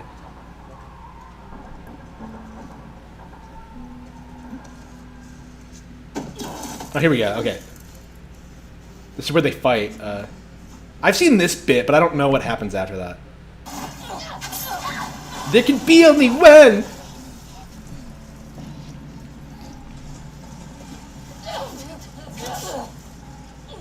Damn, she really does look like a dude. Ugh. Oh wow, so realistic. Wait, is she doing the same move over and over again? Wait, hang on, we gotta watch that again. We gotta watch that again. Is she doing the same move over and over again? Okay, so she runs at you.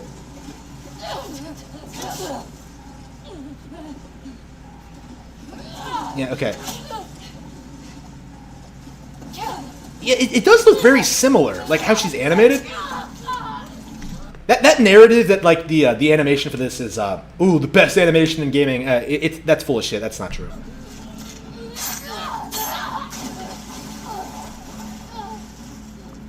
How hard is it to kill a bitch? Like, just stab her. Like, why are you? Yeah. That does look very samey. You know, this doesn't even look as good as like Metal Gear Solid 4. You know what I mean? Like, what did that have? That had like the the themes, like the evolution. Like it went through like all the music from the past few games. Snake versus Ocelot. Like, that one had impact. You know what I mean? Like people liked that to a certain extent. Like, of course I'll rail on it. Like I'm definitely one of those people who like shit on people who say it's like the best boss fight ever. But I don't think anybody says that anymore. But they did back in the day.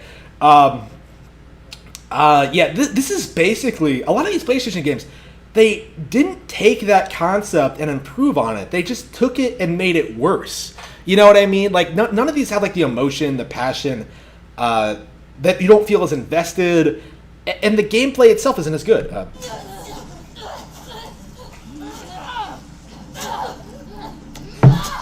Like name one thing in The Last of Us Part 2 that's more brutal than Snake crawling through that like that microwave hallway.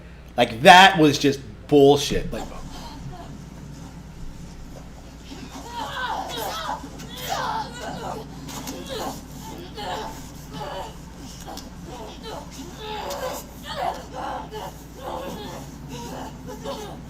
she really does look like a dude.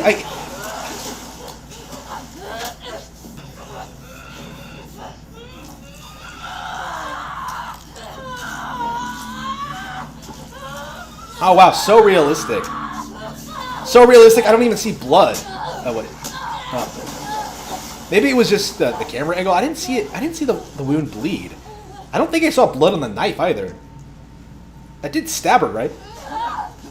And she's still fighting. Why is Ellie just beating the shit out of her? Why didn't we just shoot her? Is there a reason we didn't pull out the gun? Because we had a gun just a couple...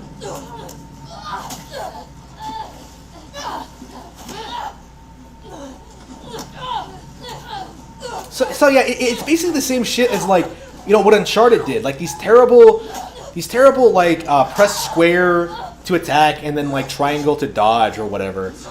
It's the same thing. Like we've seen a million times before. There's nothing new or interesting here. Like look at this. It's just okay. Ellie, you're not Ippo. Like, do you even know how to throw a punch? That doesn't. I'm a strong female character.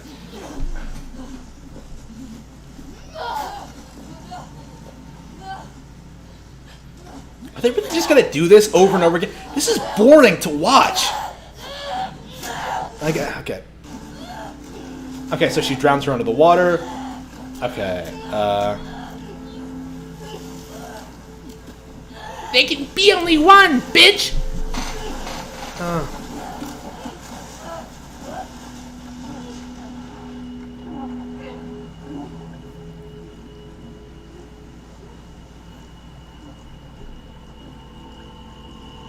So after all that, she just lets her live.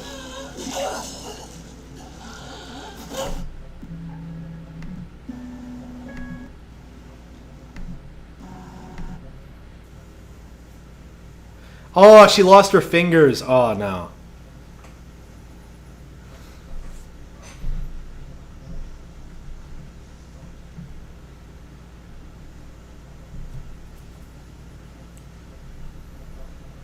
Where are the zombies? Like, she's out in the open. Where are the zombies? Like, shouldn't they be, like, everywhere? Ugh.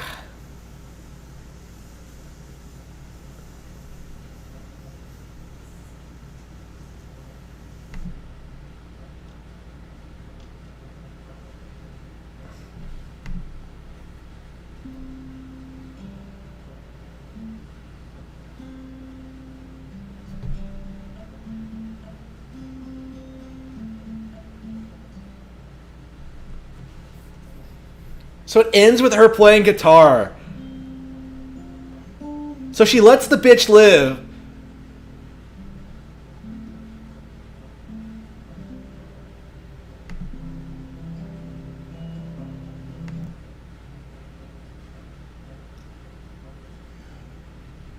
Wait, what? I need to stop harassing Jesse about my patrols.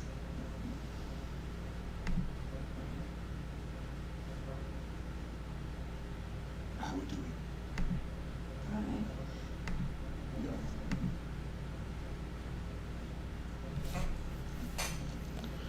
Do do do do do do do do do do do.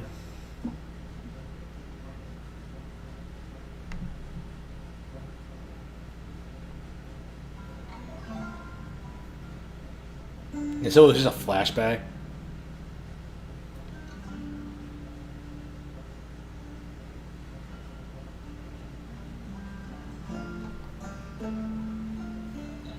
So what? The entire game was basically pointless. Like you go on this adventure to seek revenge against this chick, and you don't actually do it in the end.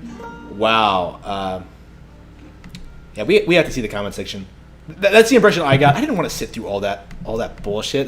That's ridiculous. But anyway, after seeing the whole game, I've decided this whole game isn't canon. Just some nightmare Ellie has or some shit. This is like collecting all the Infinity Stones, just not to snap at the end.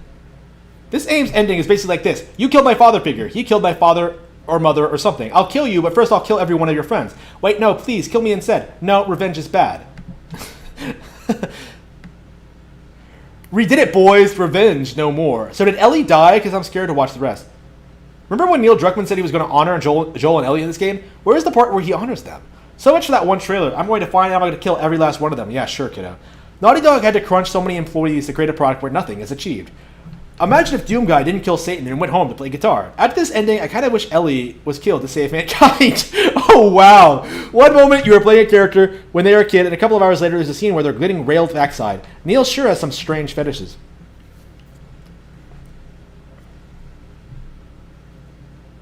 This seems more like a filler episode than a sequel. None of the plots were advanced or looked at. This could have been a completely different game without butchering the characters we loved and grew attached to. I'm beyond pissed and disappointed. Moral of the story, you can't play the guitar if you get your fingers bitten off. Thanks for playing. Neil Druckmann must feel so proud of himself when he came up with a plot like this. Kratos kills Zeus, looks at a destroyed world, realizes it wasn't worth it. John Marston knows what's coming to him is his vengeance, but still did it because of Arthur. All these cliche revenge plots, right? Let's write something different. How about we kill everyone along the way, but let the target go at the end so people can see Ellie's growth as a character. Retard. Vengeance and never-ending love. Micah Bell. I am the most hated character in video game history. I was so close to giving this game a chance, knowing the leaks and seeing a lot of the big scenes and being unhappy with them. Yeah. Oof, this is just awful. It really is just terrible.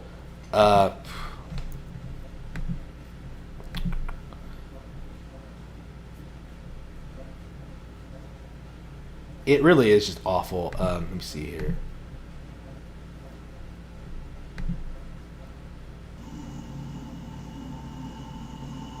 So after all of that, she just... I finally watched the ending. That was some Game of Thrones Season 8 level of bad writing. The whole game damn is pointless and contrived. So glad I didn't buy this game. I'm quite enjoying this. All's a bit better in context, though the writing still has its laughable moments. Context doesn't improve. Bigot sandwiches whatsoever. Yeah, Bigot sandwiches is a legit line in this. I haven't seen it yet. I mean, I've seen it, but I haven't shown it on stream yet. Oof.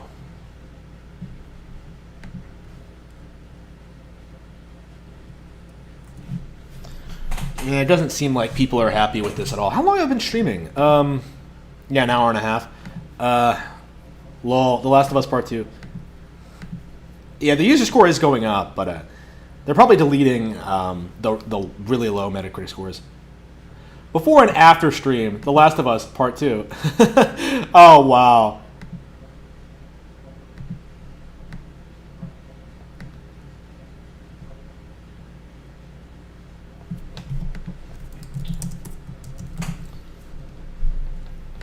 Are people just getting to where Joel dies? Wait. Me watching Twitter freak out over Joel in The Last of Us 2 after 4chan warned everyone on this with leaks 4 months ago. Yeah, so is Twitter like 4 months behind 4chan on everything or what? I knew about this like a long time ago. I'm struggling to continue playing. I'm so processing that scene in my head. I can't even go to sleep after that. What the fuck? Last post of the night, but like, why, man? This game did Joel real dirty. I hope this game has a better ending than in the beginning. I really hope so. Yeah, people aren't happy. Joel deserved to die at the top of a mountain while watching the sunset like Arthur Morgan. The Last of Us 2 doesn't exist in my mind. Joel's not that good of a character, but Joel is trending. I wonder why. By the way, if you love the first game, don't play the second because it's a joke. So it begins. Joel, The Last of Us Part 2, gaming Naughty Dog. Joel was fucked over harder than this dude. The Last of Us. Me right now seeing Joel trending, knowing how angry people are going to be. I think Joel's...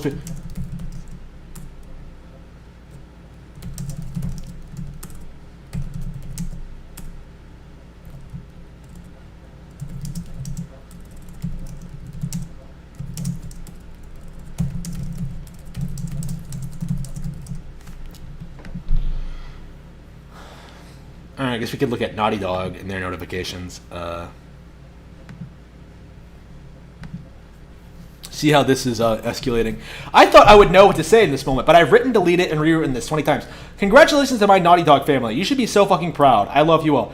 Why don't you make a better game? The writing in The Last of Us Part 2 is fucking dog shit. They completely ruined the entire franchise 1 hour into the game. I literally don't care what happens after that one scene. I was really just mad at the worker for spoiling the game. Now I understand. Fuck you, Naughty Dog. Why did you ever believe Naughty Dog's narrative that like, oh man, these people, they just left on bad terms. I don't even know what they said, but it was some bullshit story about like, it wasn't some like internal employee who leaked it. It was like someone in like the localization department, and like, they really didn't want people to know that that shit was going down with this thing. There's a lot of accessibility options. Let's see.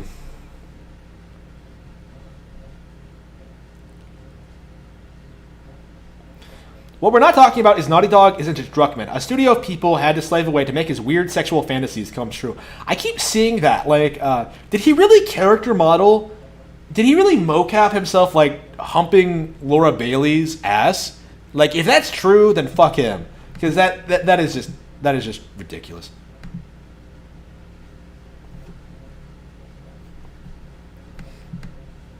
What does old Mr. Medicare have to say about this? Seems being a shit game is a feature now. You're actually supposed to be bored. It's an emotion the artists wanted you to experience so that playing the game is as hard as life itself. But I guess a bogey Let's Player like you wouldn't understand. Unpopular opinion. Death Stranding was a better game than It's Man. Death Stranding gets a bad rep. That game is comfy as fuck. So is Death Stranding better than The Last of Us Part 2? I'm going to say yes. Purely on the basis that it's an original IP. I can't believe I'm saying that, but it's true. I mean, Japanese games are generally better than Western games anyway, so whatever. In a medium where everything is John Wick, The Last of Us Part 2 is Schindler's List. And just like that film, there were times when I wasn't sure I could keep going. It is a relentless emotional assault that I suspect will force even the most jaded gamer to feel empathy. It takes a lot for me to feel empathy about anything. It seems like reviewers are really out of touch. The gamers have spoken. The gamers have risen up.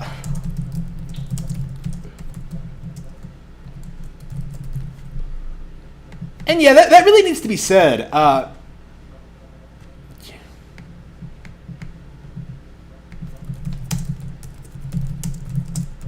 The gaming journalists were culpable of this. It's not just the gamers. It's not just Naughty Dog. It's not just Sony. It's not just PlayStation.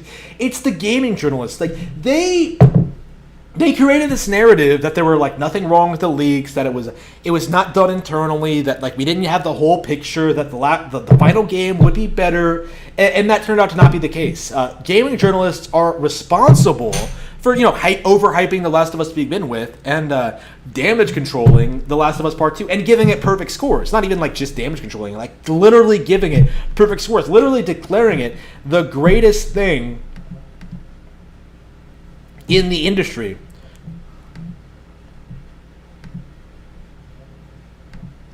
The censorship dance.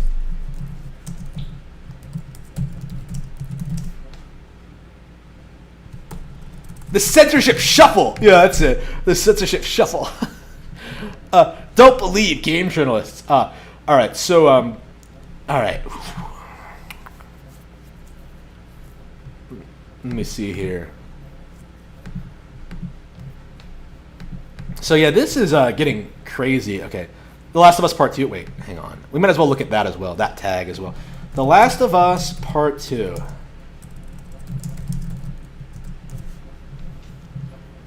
The Last of Us Part 2 is Naughty Dog's biggest game to date, but just how many hours does it take to beat? Here's how long it took 5 different IGN team members to finish the game. Yeah, I'm sorry, but The Last of Us Part 2 story is absolute fucking dog shit. What the fuck is that ending? I thought it would change my mind even after the leaks, but oh boy, how wrong I was. Gameplay and graphics, on the other hand, is phenomenal. That's sad the story sucks now. The gameplay is not good. Stop deluding yourself, buddy. Play a Nintendo game, play Resident Evil, do anything. The Last of Us Part 2 is designed to inspire debate. It's not even out, and it's already divisive. Get to know the game's narrative designer, Holly Gross. That's a gross opinion to have there, Holly. Oh, Haley Gross. I'm sorry. Hallie, it's 2 L's. Is it Haley or Hallie? Is designed to inspire debate. It's not even out, and it's already divisive. So they're already trying to do damage control. Like, oh, it was meant to be controversial. Not everyone was supposed to like it. An LGBTQ love story. Oh, no. Hey, I thought it was LGBT plus. Like Q? Like, what about everyone else? Like, what about everyone that plus encompasses? Holly Gross wanted to be a comedian. The former child actress set her sights on stand-up as she entered adulthood, hoping when she began college to model her career after that of Tina Fey. One problem, comedy made her uncomfortable. What she craved was something more depraved. Dreams, it turns out, can come true. So what, she failed as a comedian, so she ended up working on fucking The Last of Us Part 2? After serving as a writer and story editor for several episodes of HBO's Westworld, she's emerged as the narrative lead and co-writer for the most anticipated game of 2020, The Last of Us Part 2. It's not going to sell as much as Animal Crossing. It'll also be one of the year's most argued over games. Coming Friday to Sony's PlayStation 4, yeah, that's what they're already trying to establish this narrative that it was meant to be ambiguous. It was meant to piss people off. It was supposed to be bad. Coming Friday to Sony PlayStation 4, The Last of Us sequel challenges audiences with a mature, often tough to stomach narrative about the contradictions and complexities of life under duress, and in America ravaged by an uncontrollable virus. At no point does it try to comfort. The quest for a cure becomes intermingled with destructive human desires for power and personal gratification, leaving what passes for wealth to the few. What? The rest, they get fear. They're lucky if they can score a virus-protecting face mask. Who are the elite in The Last of Us? I legitimately don't know. Who are the elite in The Last of Us? Who exactly lives a privileged lifestyle in this environment? With two LGBTQ anti-heroes at the heart of the game's themes touch on faith, sexuality, and militarization, and zero in on the struggle to maintain a sense of stealth, or more damning, how the latter is often misinformed by a country's habit of erecting prejudicial boundaries. Some of these boundaries have made The Last of Us Part 2 target even before its release. When a number of pivotal scenes from the new game leaked to YouTube in April, a toxic segment of the online gaming community, #Gamergate, bombarded the social media channels of developer Naughty Dog and Sony, which owns the Santa Monica-based game studio. The complaints had little to do with the actual game and instead claimed the studio had given into some form of political correctness in emphasizing multiple characters from the LGBT community while leaving less significant roles to some of the popular characters that had appeared in the first. That is completely untrue, as we've... I'll make fun of the political correctness, right? I'll make fun of the LGBT people. It's not the issue. The issue is that you made a bad game. This is always how they try to damage control it. People only hate us because we're gay. No, we hate you because the game looks awful. Legitimately awful. You know what I mean? Gross had heard the criticism by the direct messages she received on social media platforms. My Instagram DMs are a little weird right now. I have to be honest with you, she says. You don't want to know what's in there. A lot is at stake. The 2013 original sold more than 17 million copies and is on target to become an HBO series. It did not sell 17 million copies. Giving titles away on PSN, giving it flash sales for $5. It did not sell It did not sell 17 million copies the way that Breath of the Wild sold 17 million copies. You know what I mean? There's a big difference there, okay? Yet the game's director and co-writer, Neil Druckmann, encouraged Gross to avoid any temptation to give in to fan service. From the start, Druckmann and Gross shared a belief that doing right by the game's core characters meant that none of them would be treated as sacred. We should be able to dismantle all of it for the sake of the story, not to maximize sales or to give people a positive feeling, Druckmann says. Nobody is safe just because they've been the protagonist or what their identity is. Is that why Ellie just goes through the entire game? Everything is in service of the higher themes of the story. Sometimes that leads to a dark place. Sometimes that leads to choices that we know are going to upset some fans. But you have to let that go. When I would write a graphic violence, I would feel so zen. I was like 4 hours of therapy. The result is a graphically violent video game, yes, but one that leans heavily into the lifelong effects of living with trauma. No, I'm not interested in the LA. Thank you. I've never been there, and I never will go there. Point of view switch. The Last of Us Part 2 came to Gross after she had finished our work on Westworld. Let's see.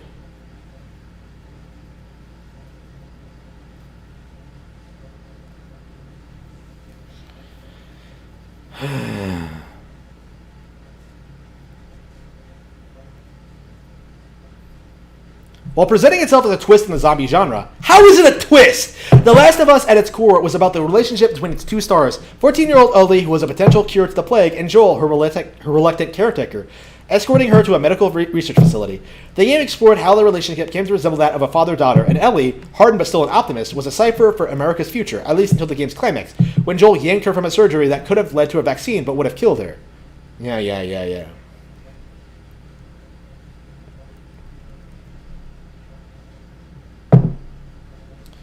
In a 2014 interview, Druckmann told me that he hoped the success of The Last of Us would pave the way for a teen girl to be a protagonist in a game. Yeah, I'm sure that's never happened before. Alluding to the idea, but not saying outright, that it would have been an impossible sell for the original. Let's see.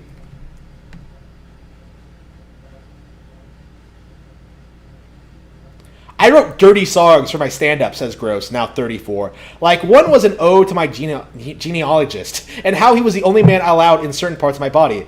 I was... Wow. Yeah, what a complete dumpster fire. This is the talent working on The Last of Us Part 2.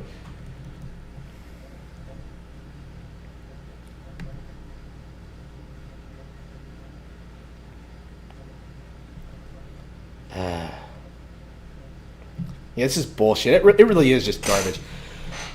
Strange Sony double standards. When Japanese anime-style games has nudity or have skin shown off, it gets censored. Let Devil May Cry 5 on Trish's Ash and PS4. The Last of Us Part 2, developed by an American game studio Naughty Dog, has literal fucking sex scene. It gets a pass. Weird. They really are censoring Japanese games. It's kind of weird. All of us, when we load The Last of Us Part 2, in the main menu tells us to press any button. The Last of Us Part 2 is a game that critics love but real fans hate. But we don't care about fans. Naughty Dog. Oh, wow. Yeah, people are angry about the Abby sex scene. Like, why do we need that? I saw it once. I mean, I could probably show it on stream just to show you how ridiculous it is. Yeah, we're gonna have to do another stream. Yeah, what's up? What's up, everyone? I don't know, all the weird stuff. The Last of Us Part 2. Should I do it? Abby and Owen's sex scene. Oh no. I can't even look at this. It's just... Yeah, I don't even watch porn, so this is just... abominably... I don't know, should I do it? I'll probably get in trouble with YouTube for it. Yeah, who gives a shit? Buy my books. Okay. This video is sponsored by blackcatbooks.org. Okay, The Last of Us Part 2. Abby and Owen... They fuck on a boat! Oh, no. Oh, no. He better not have, a rose in his mouth. Oh, no. I'm so depressed.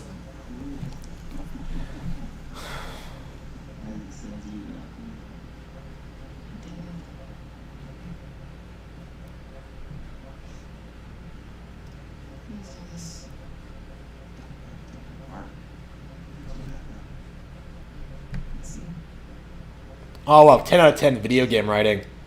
Yes. Oh, wow. Look at all those dislikes. Holy shit. Oh, no. This is a video game. It's not porn, YouTube. Keep that in mind. Ugh.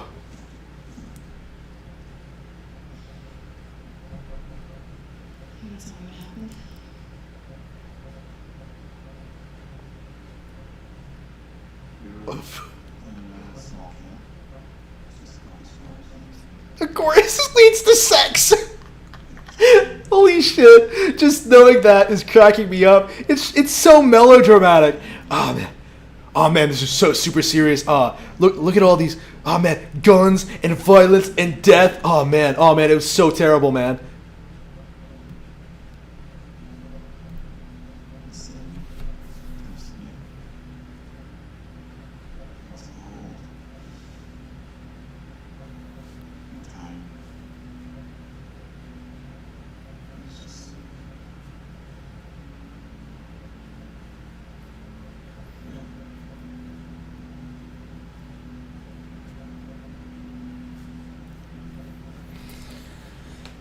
Yeah. Source.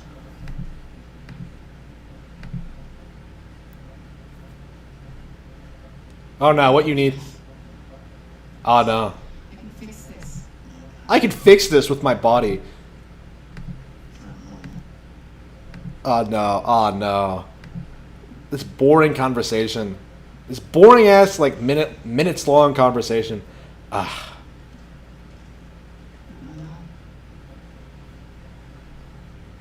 You know that's a really good point. Why doesn't anybody in a zombie apocalypse just build a boat and live on the boat? Like the zombies can't go out in the water, right? Like that is actually kind of an interesting aspect. Okay. Should be safe. Like I have a hard time believing in a zombie apocalypse for a whole bunch of reasons, but that's just another. There's so many ways around it. Like if everyone has a gun, it's not a big deal. Yes.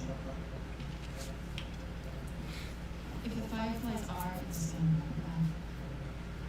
I go the opposite body direction.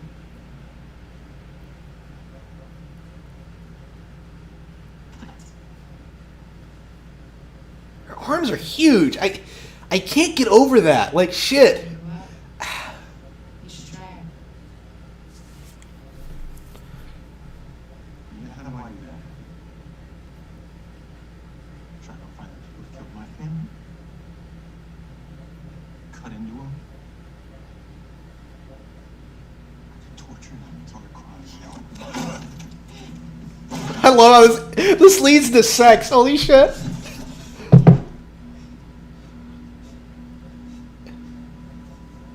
Oh no! Wait, what? He pulled the hair! Dude, did he seriously just pull her hair and she immediately just calmed down? Holy fucking shit. That's what you should have done, Ellie. Just pull the bitch's hair. She'll submit. Like shit. That bitch likes her hair being pulled.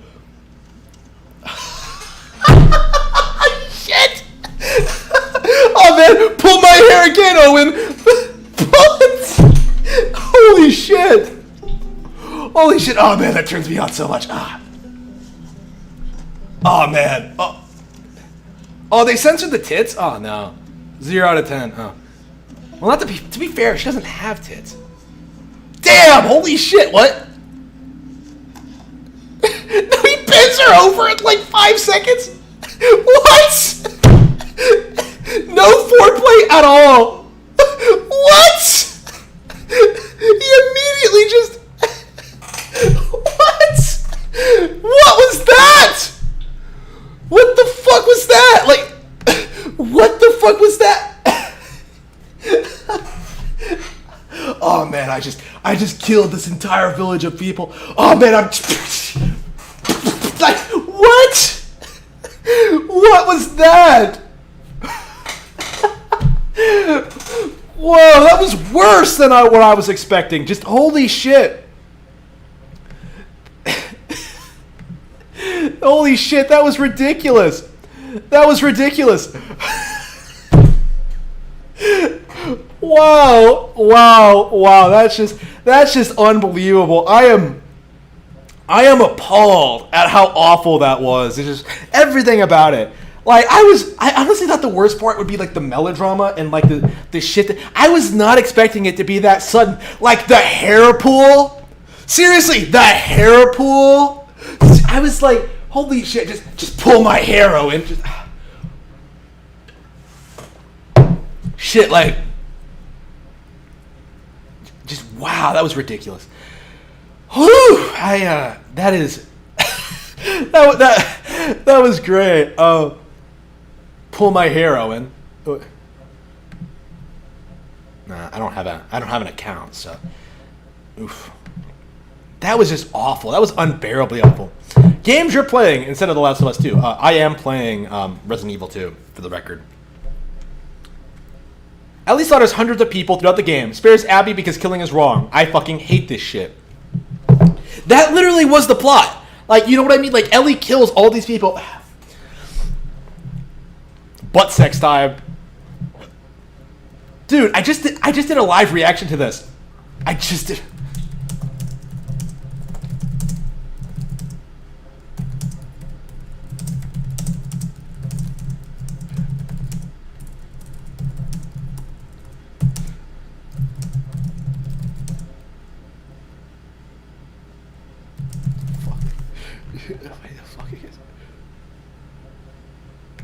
So apparently that's all you need to do. Like, the next time you're in an argument with a girl, just pull her hair. They love that shit. Ugh. Okay.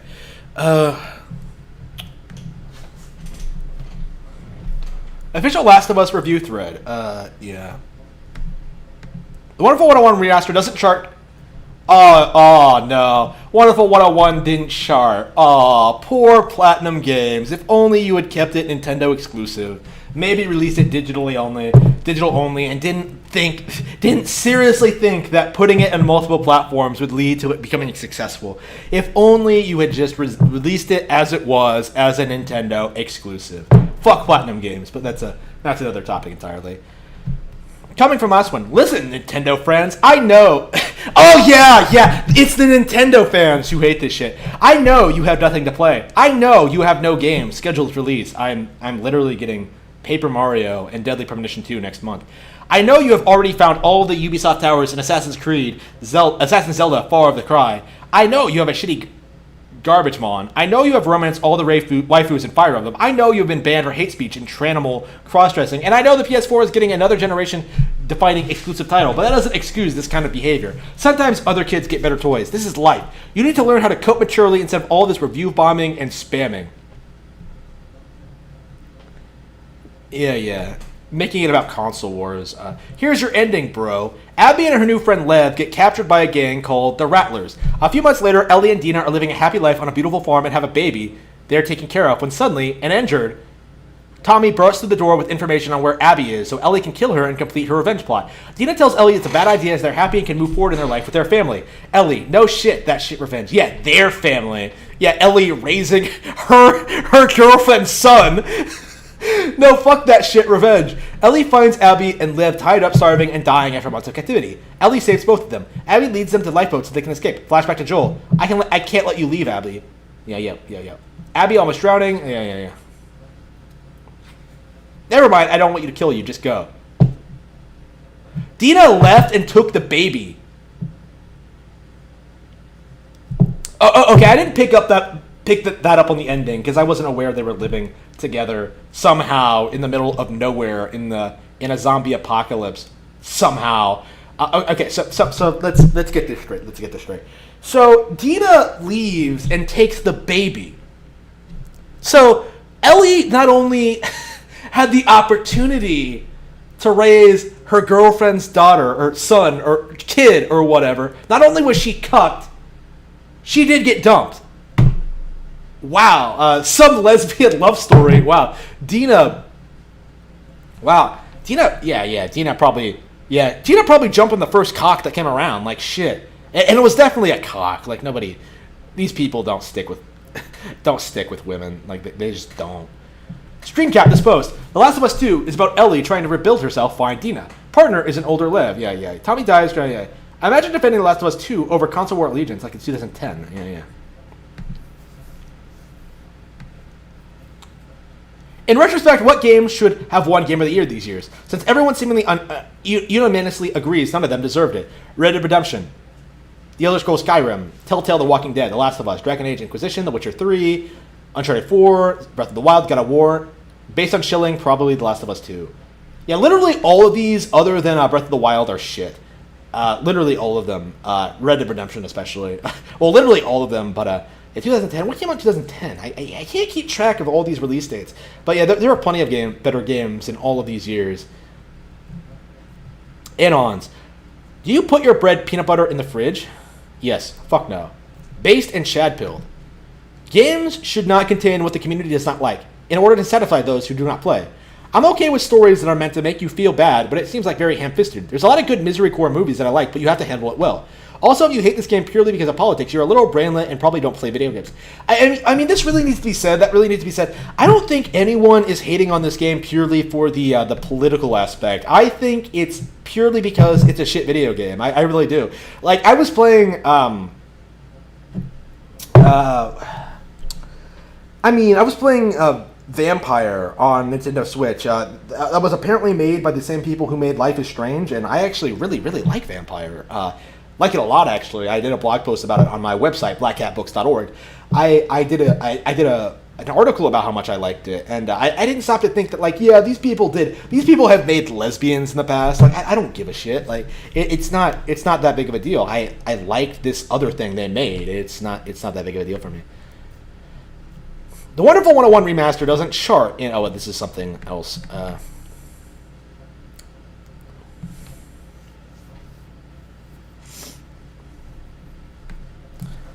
A daily reminder that the Kickstarter for the Wonderful 101 remaster was a scam. Please don't let that go going forward. You cannot support these developers and their Kickstarters. It's disgusting. The Last of Us Part 2's queer representation is groundbreaking, but is it enough?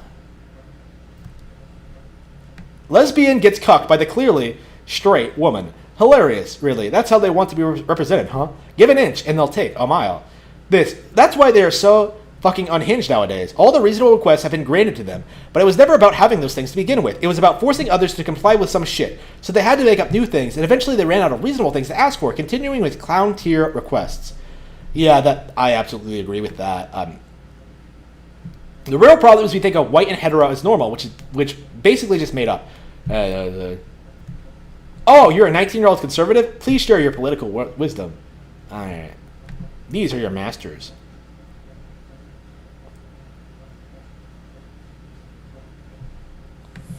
Are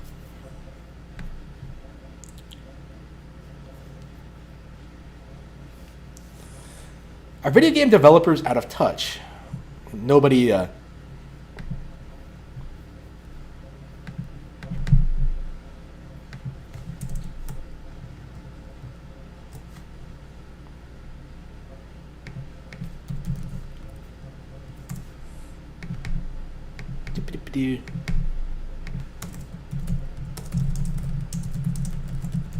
Yeah, no one should trust gaming journalism. I just feel like it's becoming even more blatant just how corrupt they are. Like, this game is like filled with problems, right? Like, even if you didn't give this game like the 3 or 4 it probably deserves, like you shouldn't be giving this game hundreds. You know what I mean? Like, there should be some criticisms. There should be some idea of, like, you know, what this game could have done better. Does the plot work or not? Could some people have issues with it? Instead, you have this weird narrative that, like, oh man, we love this game, but other people might not. It's ridiculous.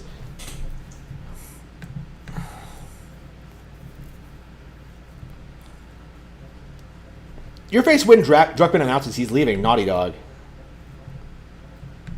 The PS4 officially has no good games. Yeah, that is true. There hasn't been a single good PS4 game all generation. There's no amount of money you can pay me to play this right now, and it's literally my job to play video games. Well, that's how bad it is.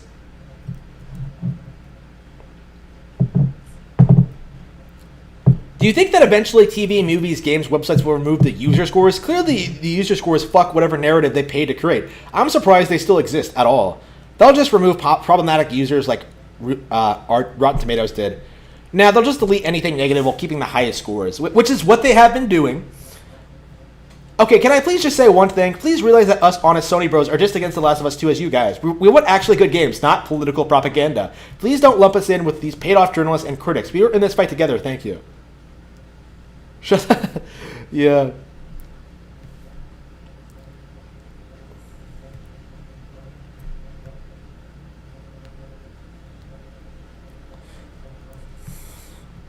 Yeah, we need the next Nintendo Direct now for sure. I am a. Ooh, all right. Ooh, I don't see any new information. I don't think I'll be able to cover anything else until the highlight reels start coming up. I guess we could go back to Twitch and see what see what's going on there.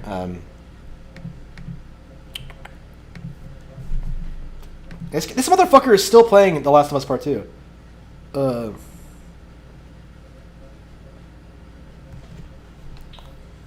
So where are we now? So yeah, about 9 hours in, or streaming for 9 hours. I mean, it's like, what, 25 hours long? So how is this game structured? You play as Ellie, then Abby, then Allie again? When do you shift back to Ellie? Do you not shift back to her until the end? Yeah, it's interesting. Abby is supposed to be like one of the major characters in this, but nobody's really positively talking about her at all. My brain is broken now. Yeah, just boring. Like, again, the game isn't good. We knew this already. Yeah, plenty of people. Wow, this random League of Legends stream has more. Well, random. It might be some tournament or something. Yeah, what else is going on Twitch? I would love to. I was actually streaming on Twitch earlier today. Follow me at Super Nintendo Power. Yeah, I've been streaming Switch games on there. Browse. How many people are playing Yoshi's Island? I was playing Yoshi's Island, and I'm not sure how many people were playing that. Yoshi's Island, Super Mario World 2, Yoshi's Island. You know, this is still a much better game than The Last of Us Part 2. That's my recommendation. Play Super Mario World 2, Yoshi's Island. Why am I not following that? Yeah, literally no one's streaming it right now. That's a shame, because this game is the greatest game ever. Believe it. All right. Yeah, fantastic. Okay, let's... I'm going to get some water and then come back to reading this next page here.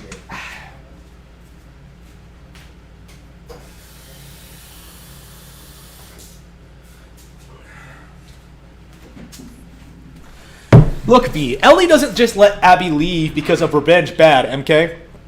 She realizes that in that moment, Joel really deserved to die for what he did in the first game. He killed a lot of people, Abby's dad included, for what? So one girl can live? If you watch the ending cutscene, Ellie says to herself something like, "My life would have mattered if you let me die back there, and you took that from me." He saved her for his own selfish reason, directly killed the Fireflies for it, and doomed countless more by not finding the cure. Abby deserved her revenge, Ellie does not. That's what the game is trying to say. We like Joel because we understand his trauma, but he is objectively in the wrong. Also, she literally had to cut Abby down from a crucifixion to get her revenge, which makes the hack even more hollow. All in all, not surprised that it went over your retarded heads, Lamio. Nobody here played this game, implying they were ever able to get a cure just from cutting her brain up. This is one retarded plot hole, Lamio. Weren't there documents that revealed they already tried this shit and it didn't work? Vaccine for a fungal infection was already a major plot hole in and of itself. Yeah, vaccines don't work that way. Why it had to be in her brain and it had to kill her is overkill. The writing for this series was always fucking dumb, but now they've made it preaching too. I'd rather die for a possible cure than to be on that fucked up world, and this boomer wannabe dad shouldn't have a say in it. Yeah, what would you call removing a fungal infection? It wouldn't be like a vaccine. I mean, surely you could just surgically remove it, right? I don't know. Weren't there documents that revealed they already tried this shit and it didn't work?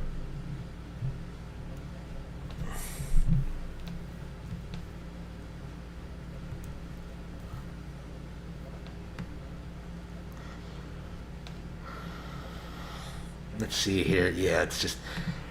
I think we've covered everything I wanted to cover. Honestly, I kind of want to get back to actually playing real video games on Twitch. Yeah, Yoshi's Island is sounding really good right now. After dinner, well, breakfast, I suppose, at this point. 26% on GameFAQs, 40% on Glitchware, 57% on IMDb, 41% on Google. I love going in message boards and complaining about games I've never played. Yeah, nobody plays Naughty Dog games for the gameplay, for sure. Yeah, you know what? Super Paper Mario is better than this. I'm gonna come out here right now.